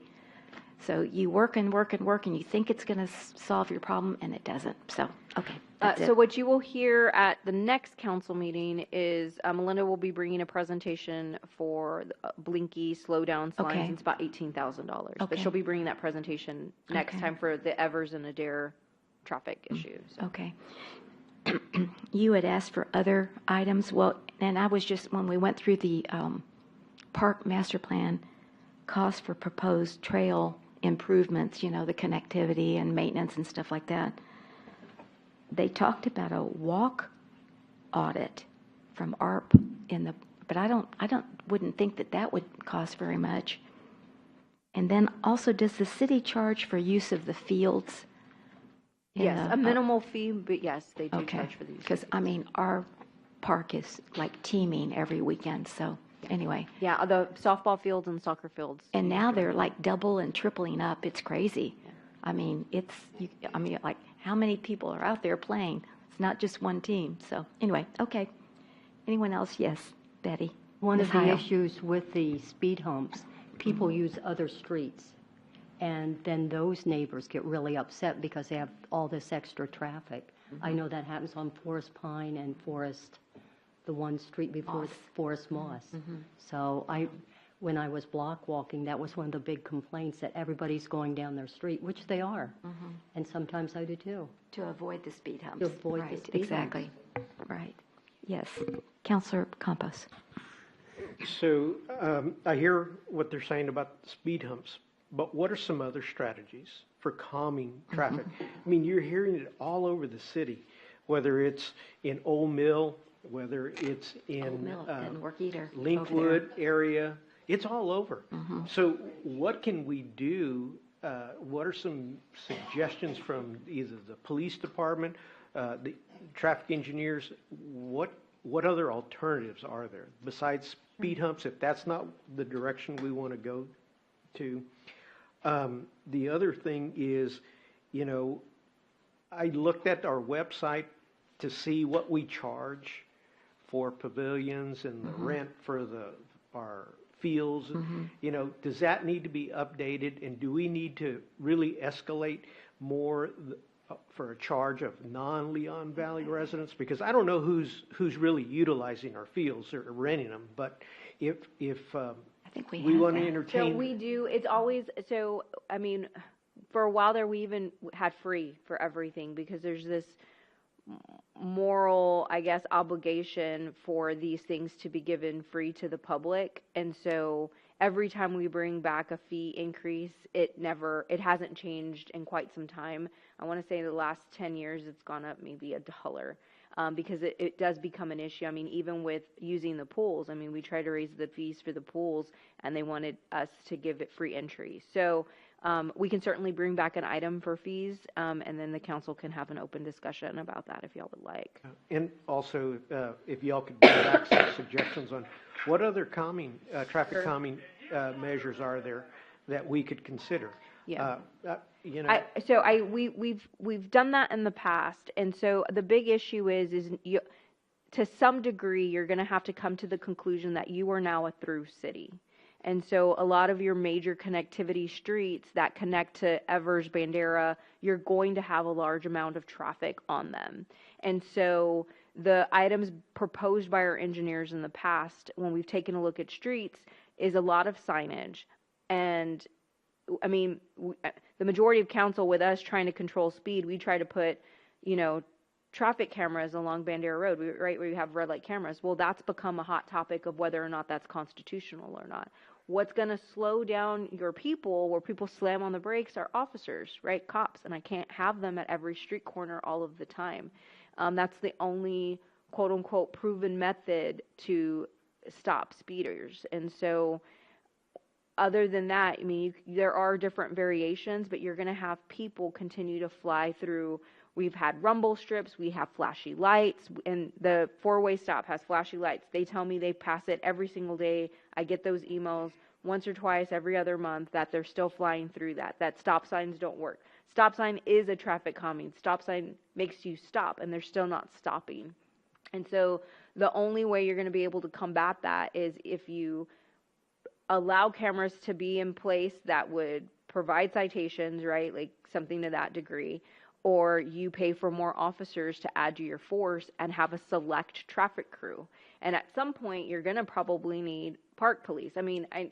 We joke about it and we touch on it, but it's going to become an issue at some point. So it's stuff that I think in the future, with your added residents, people visiting your parks, you're going to have some of those things come up. And so if you want some of that stuff addressed, you're going to have to add on staffing. And we used to have dedicated traffic officers, and where we got the old reputation, we don't want to go through Leon Valley because we're going to get a ticket. That was our reputation, because we had dedicated traffic officers. That's all they did was write citations from the time they got here to the end.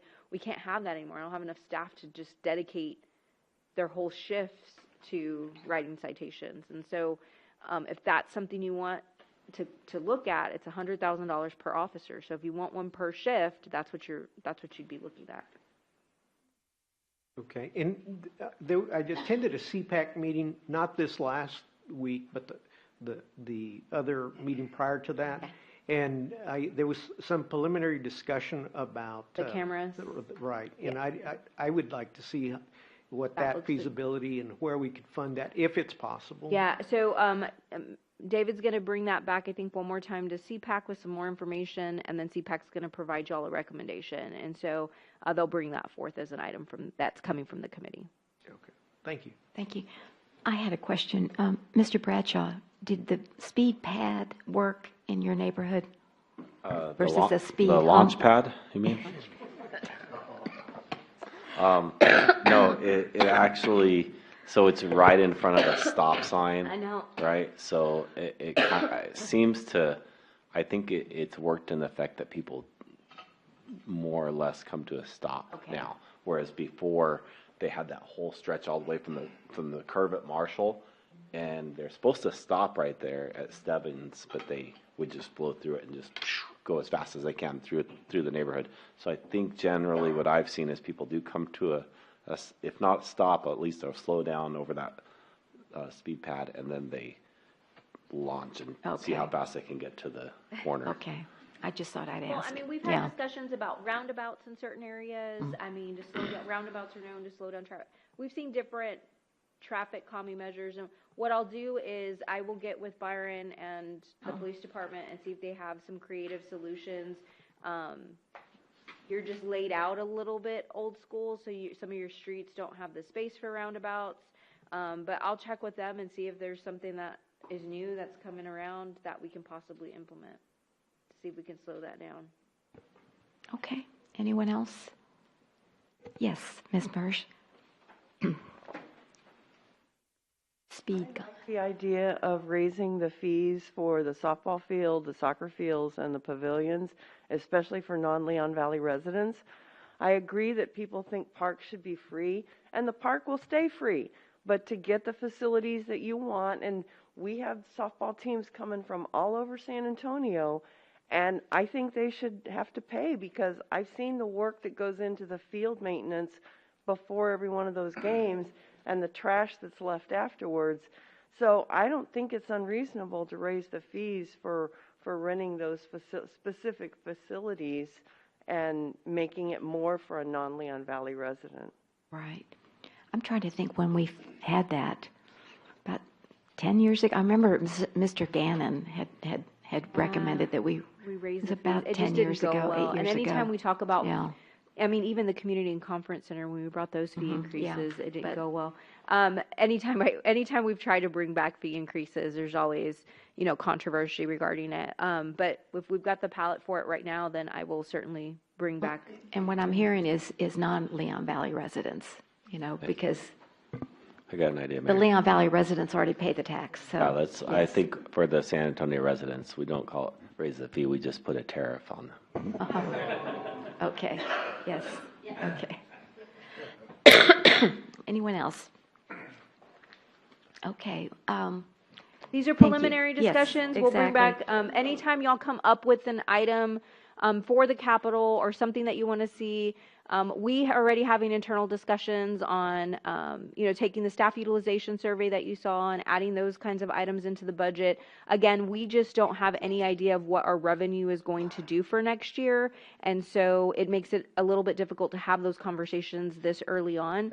But if y'all have a pet project or something collectively that y'all want to do, I don't want to miss the boat. I want to make sure we have it in the budget for y'all. So. I just had another note on all of the input from the town hall. A lot of people said Trader Joe's. I mean, a lot of people. Mayor, I can't force Trader Joe's I to know come you here. can't, but a lot of people want a Trader Joe's here. So anyway, I just thought I'd throw that in. It's a health food store is kind Yeah. of the way we're gathering it. You don't currently have the demographics. I'm hoping the new rooftops and those property values for the new rooftops may push us over the edge for us to be able to recruit that type of business here. If not a Trader Joe's, maybe like a Natural Grocers or a Sprouts or something of that magnitude. So we are actively working on those types of businesses to come here as well. I mean, we're, but that's what we're hoping on. I'm hoping those rooftops will help give us that extra push to be able to do Okay, very good. All right, yes, Miss Heil. What do you do with the public works equipment? Do you trade it in, or is it just junk at that point? It just depends on what condition it's in. So most of the stuff is pretty, like if we're asking for it to be replaced, it's probably on its last leg. We will either auction it off through our city auction, and so we'll get some money on it. Sometimes metal scrap, depending on how bad the equipment is better off than that. And then if it can hold on one more year, we'll let you know. We'll if we could get something now and wait one more year, we will. And so preliminary, because we forecast 10 years out, sometimes we'll put something in and it's still holding on, then you'll see us push it out a year. Thank you. All right. Very good. Thank you. So then we'll move to agenda item number 7, announcements by the mayor and city council.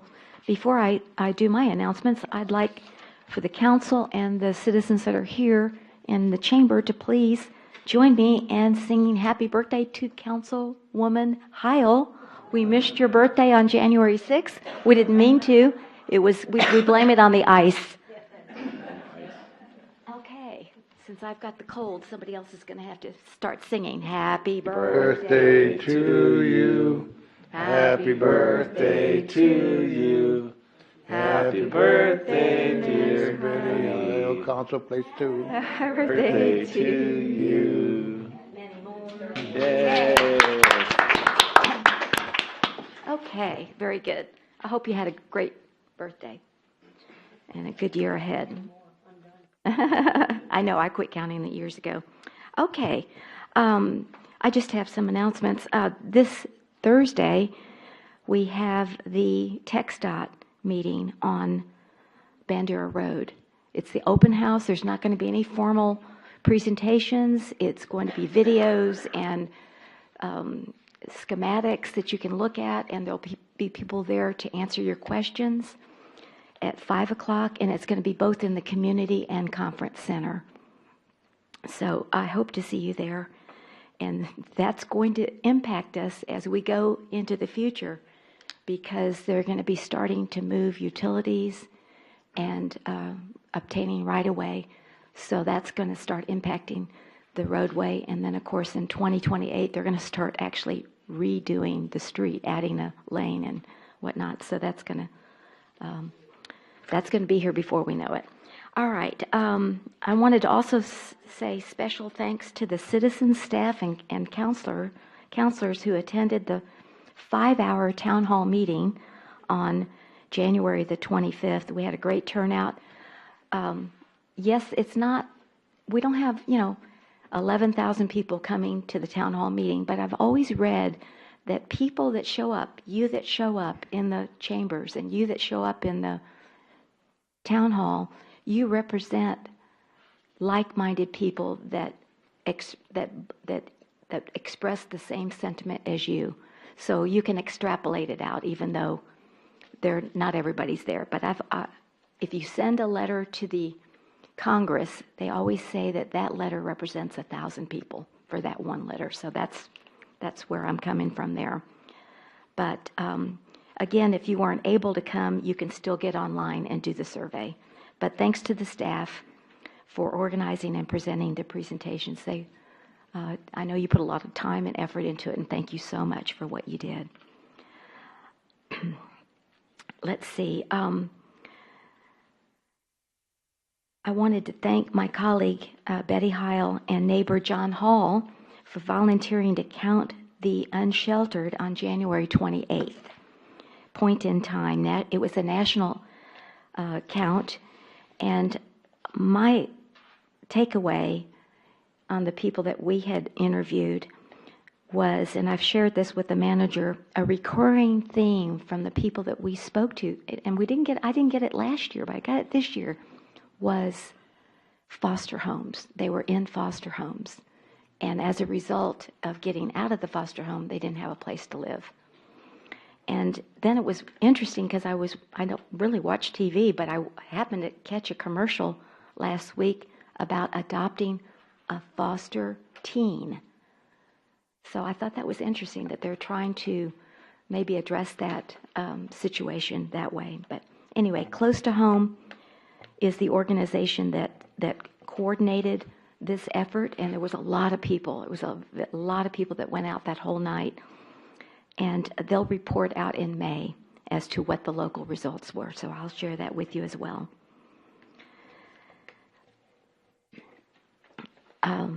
Earthwise Living Day is March 1st, and I want to let you know we've gotten 2 Spurs tickets with parking passes and 5 $100 HEB gift cards that we're going to be auctioning off or giving away through the door prizes. So please come, 9 to 1.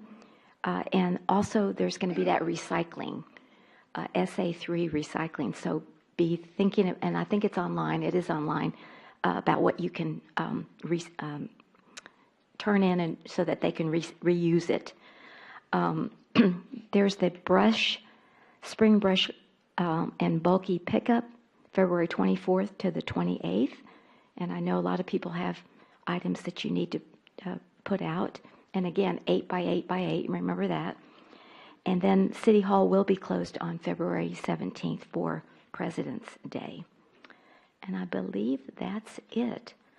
So thank you again, and appreciate everyone attending here and then online. All right. Anyone else like to? All right. Betty, why don't you go next? Because you and I, we're soul sisters now that we've had this experience. It was really an interesting experience going out and counting the homeless, and it was eye-opening. I mean, I give the homeless money, I give them socks, I give them all sorts of things, but to actually listen to them, tell you their story, it was astounding, and I think it made such an impression on me. I would certainly do it again, and I would recommend that anybody do it. It only took a couple hours, and it was interesting, too. We're all bundled up because it was all cold.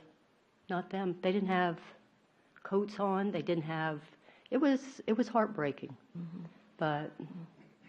So it made us grateful for what we have. For sure. Thank you for venturing out with me. I appreciate it.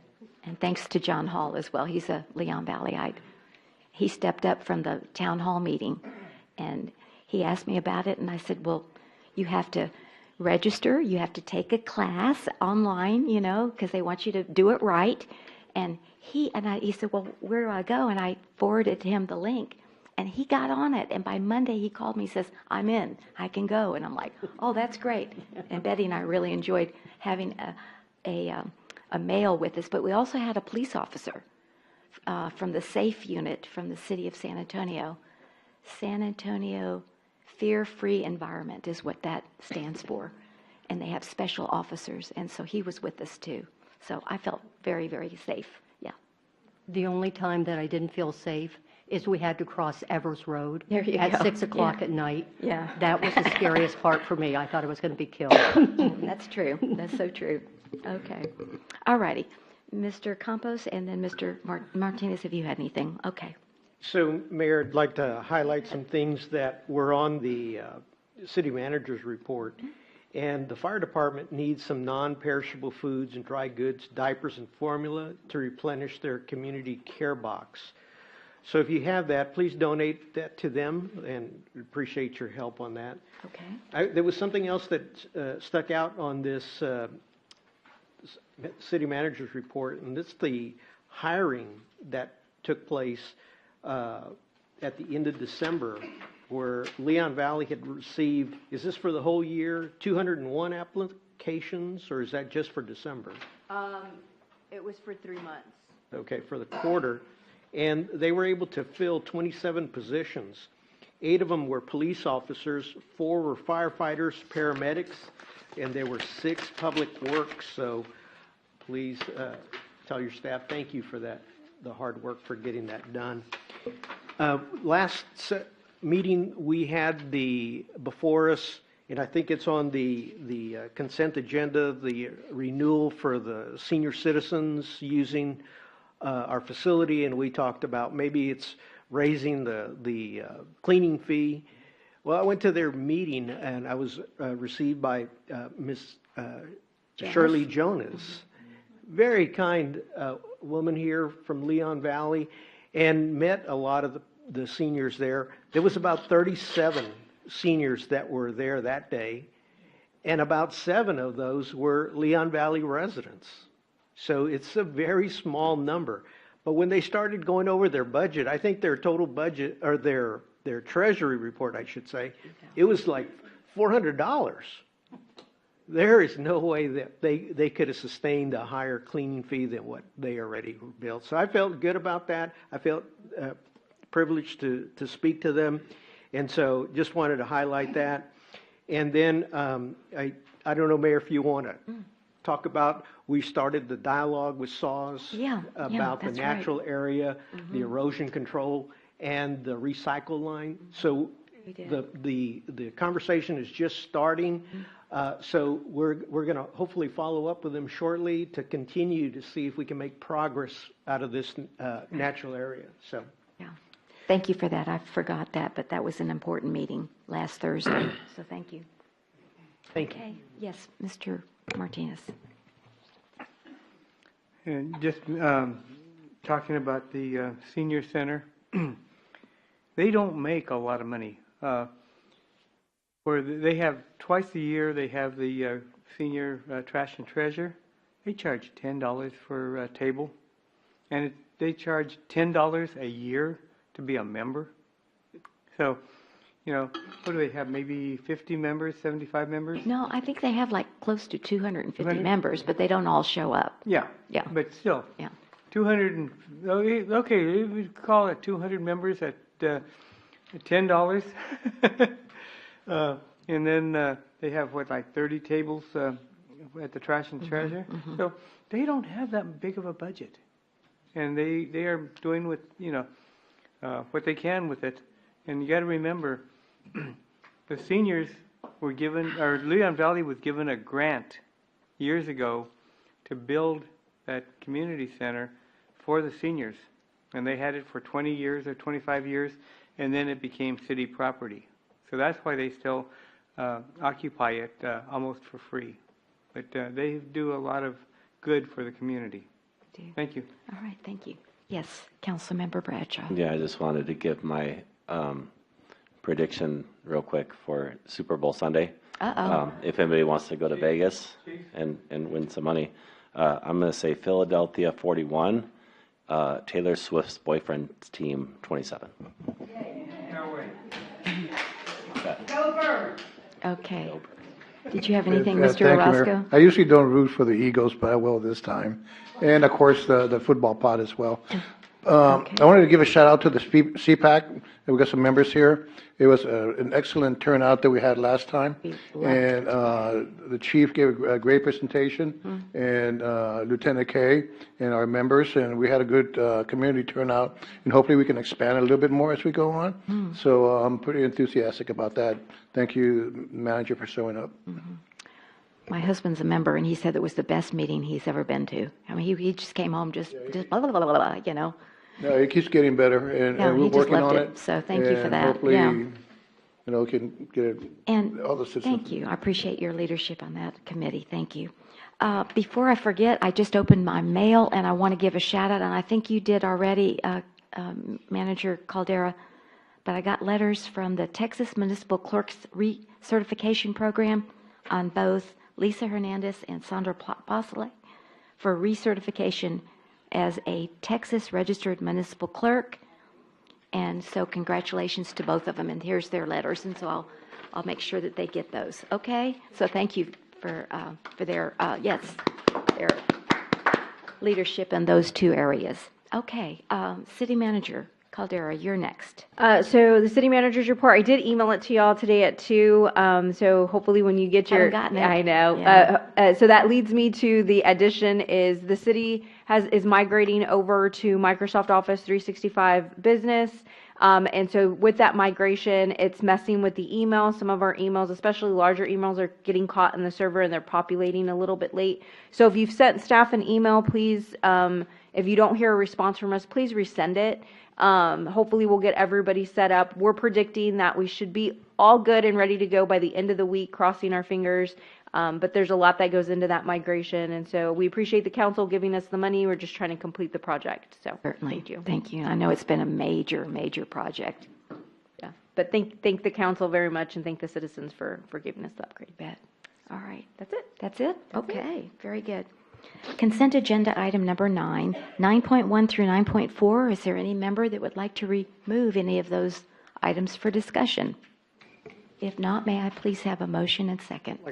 So, Okay, we have a motion by Councilor Orozco and a second by Councilor Campos to approve consent agenda item 9.1 to 9.4 as presented.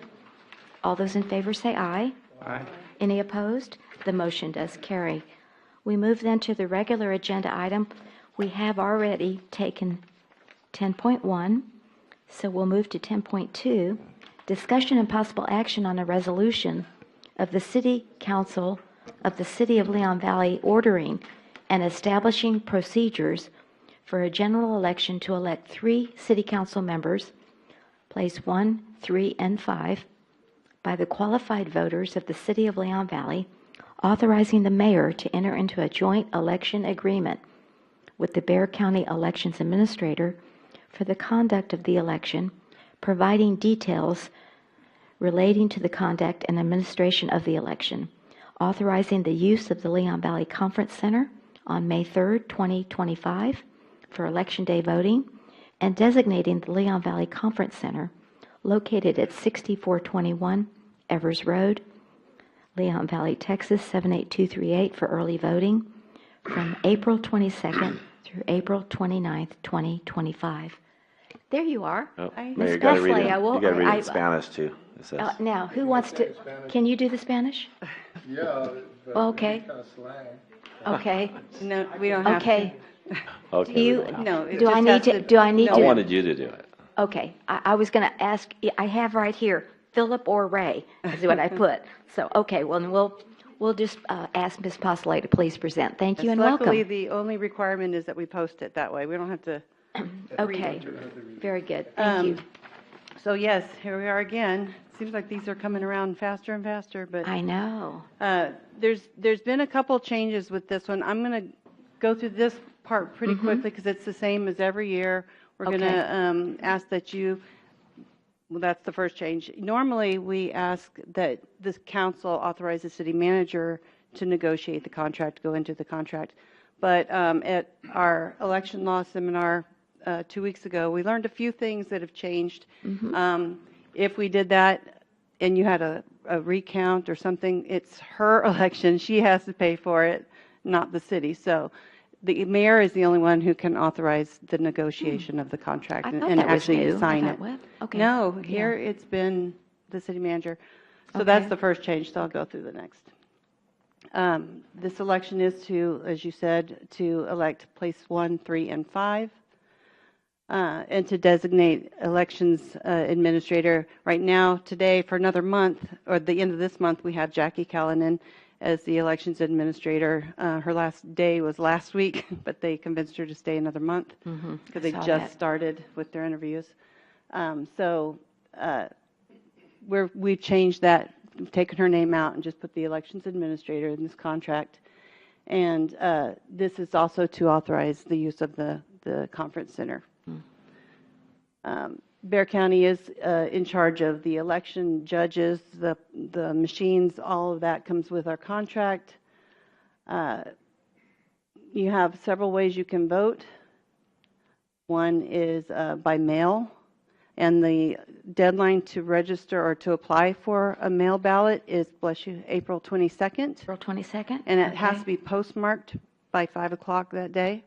So if you want a mail ballot, I do have some applications in my office. I'm only allowed to give you one per person, so bring your partner with you if you want to get two. And I guess the deadline to register to vote, if you Getting don't, there. is, okay, you're Yeah. getting there, okay. Yeah, another way to vote is curbside, and then early voting and election day. And in order to vote in this election, you must register by April 3rd. Correct.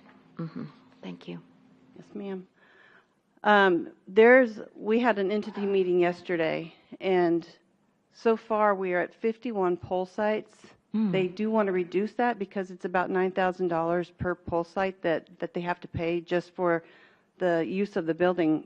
We're not charging the county. Actually, in 21 years in 3 cities that I've worked with, we've never charged the county. Some are charging for electricity and all that stuff, and so it does run them about $9,000. So they're trying to reduce it. So since I know you love to be a poll site, I said even if we cancel, they can still use our facility. Sure. Because they can knock off one of those that they are having to pay. Let's see. Did I push the wrong button, Crystal? Okay. It's back. I think that was my last slide anyway.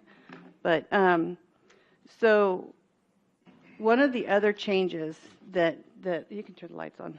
I feel like I'm in the dark. One of the other changes that we learned about was that without the contract having the wording for a recount, the county is not responsible for doing our recounts. This is new, I know. yeah. Jackie said, well, we did one for y'all, we did one for Balcones, and so this is a new thing.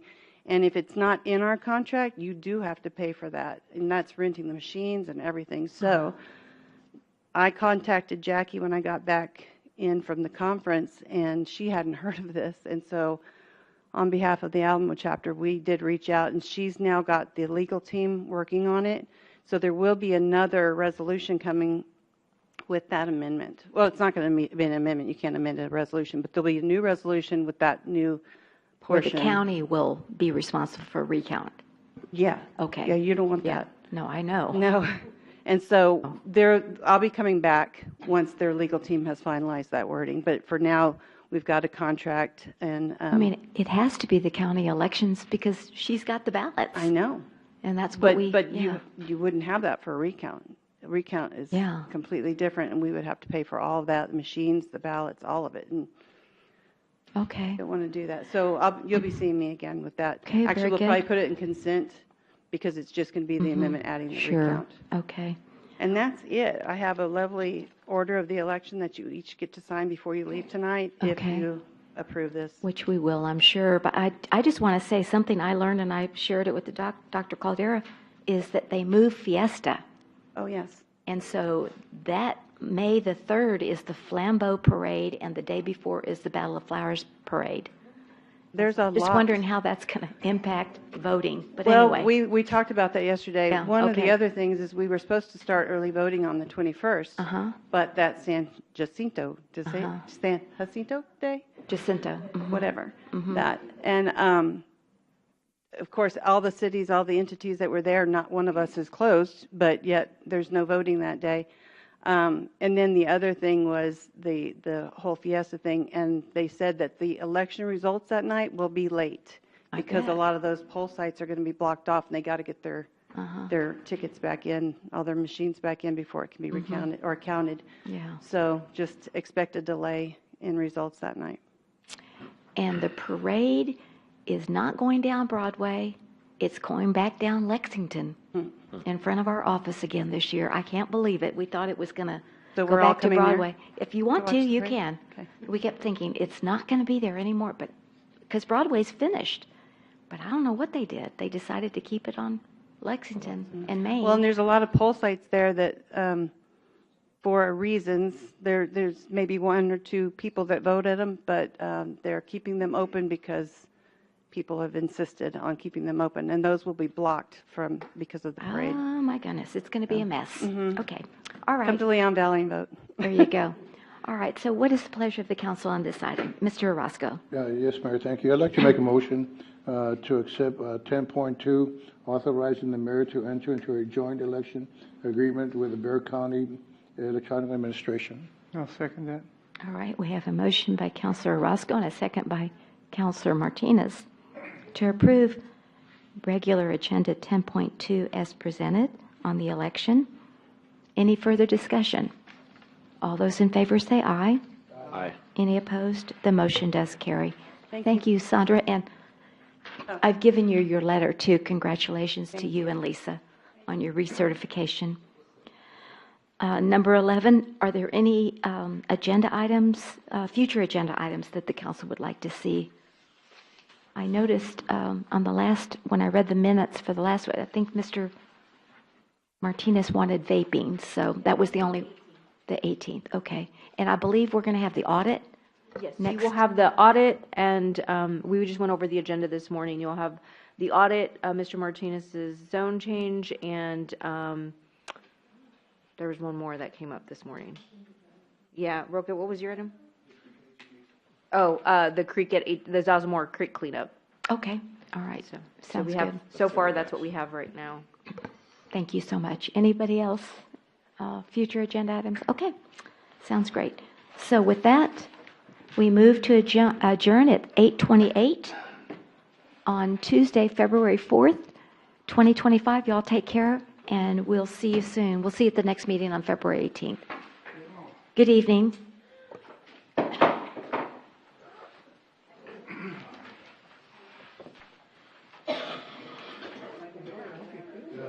We were just waiting for that one, huh?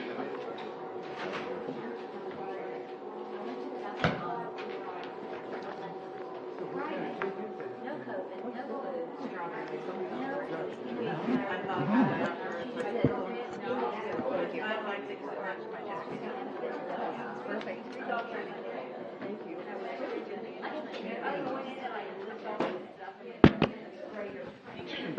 Where's your office now? Remember where Macy was in the very Okay. Okay. I've got something needs to be notarized. But, that's not notarized yet? mm-mm. Okay. Oh, the way go back there. I don't. I may not want to turn it in right now, but I usually. I'll let you know. Okay, they'll okay. Yeah. Huh? Okay. I just don't want. I just don't want to turn it in right now. Wait a few more days. Okay, great, yeah. Say the. If I'm not here, there's some girls from the fourth that are also going to about that. Okay. Well. I'll figure out, okay, one more. That's Dr. Calderas. They were there 5 years. Start the whole 3-year college courses all over again.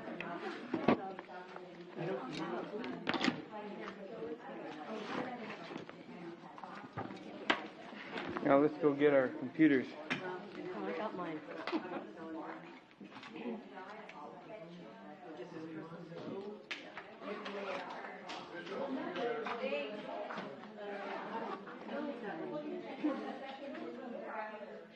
But there should be 2. I put 2 in here to sign, one for us. Okay, the Northwest Senior Center? Yeah, there should be. I hope so.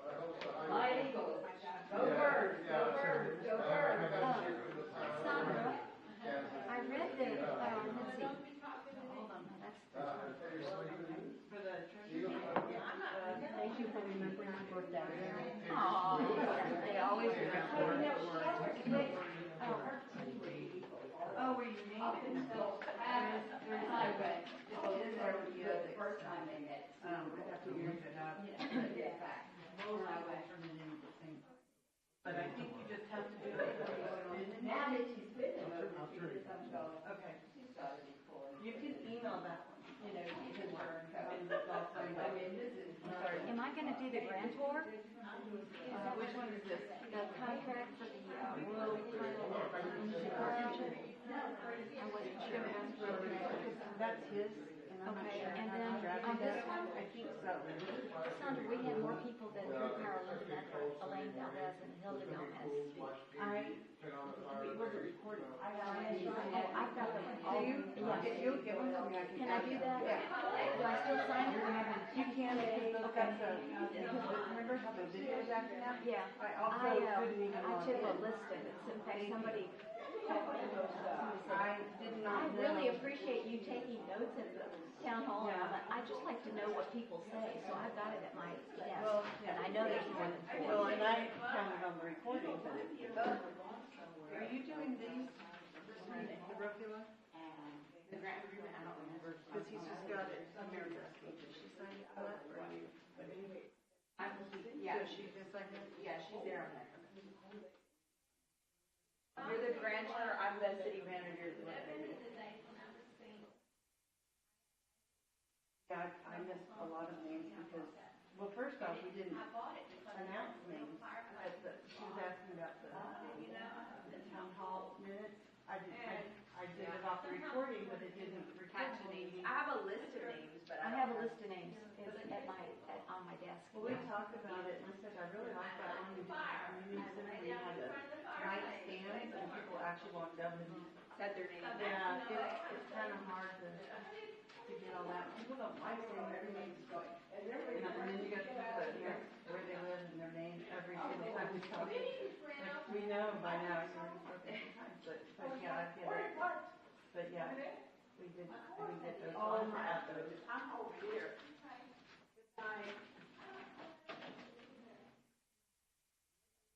There tomorrow? You know, tomorrow, because it's, okay, I had to shift. Thursday I had VM meetings, but now that's been moved.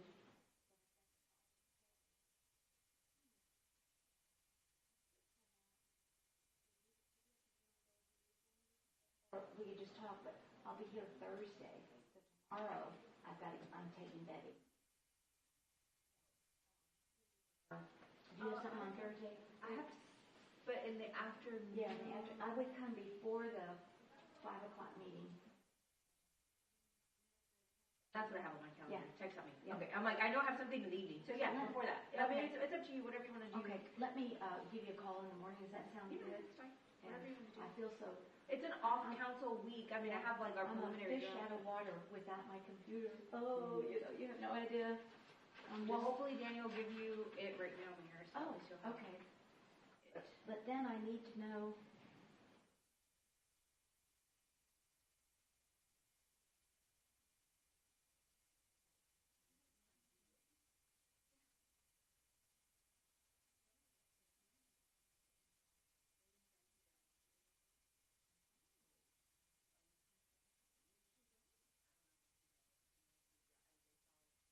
I don't know, something came through. Yeah, Denton Garrison's sitting out there doing.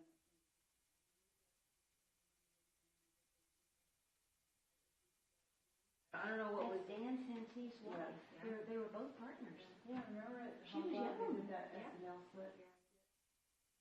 No idea how she died or what she died of. Kathleen Curry, who's another lawyer.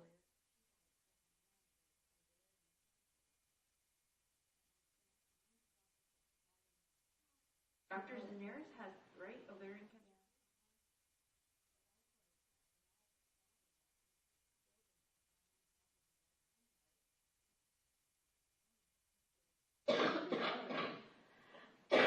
Aberdeen? Yeah. So, yeah, she was only 55. I don't know how she passed or. I like it when people tell you how they die in the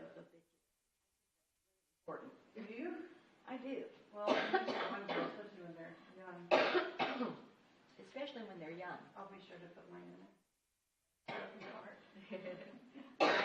I cannot wait to like, cause you can, now they have the QR code that you put on your headstone. Really? It's a QR code and you can have a video attached. I'm telling you, I'm gonna do a video before I die. I'm gonna be like, I'm still here. Okay, so you'll send me the names and I'll adjust that. I will. And then do you want to sign that now? I can. Blue ink? Yeah. You ready to start my Here we blue go. ink? I'm sorry. You want to do that? That way, I mean, I still have everything done, but I'll get the agreement. That way, if you're sick, you can't come in. I'm telling you, I did so good today, and then I got home, I started coughing. Well, this one and Brooke is still sick. But I started being sick last week, I think. I don't know. But now my nose is ready, so I'm trying. Okay, let me get all this. Oh, this is Sandra, here you go. No wonder I had a red binder. Sorry. Thank you. Yeah, you had the. I'll get this back to you. Yeah, this is the election one. That's all it was tonight. Yeah. So, Crystal, what is your, I may just call tomorrow, we'll see. Let me see, I don't know what I have on my Thursday schedule. Besides, I'm good tomorrow. We're gonna meet tomorrow. Maybe you want to talk tomorrow. I have a preliminary agenda, but I don't have.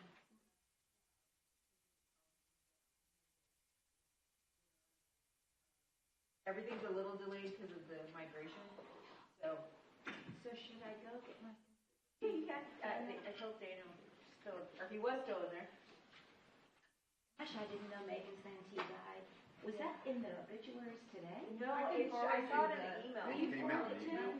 I got it in an email. I did not know that. Yeah, We just saw her at Hog Wild. Yeah, remember they did, she and Yeah. the other one's name with the curly hair, they did that SNL slip. I know. And they've done that like that in the. 2 times. 2 times. They go, oh, no. You know.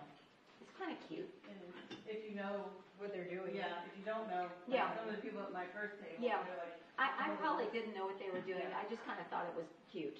So, okay.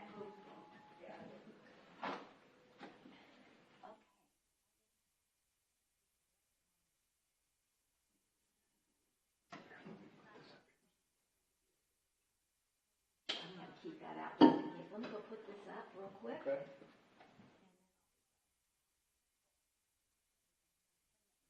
Uh-oh, here's some Kleenex. I guess get that. Okay.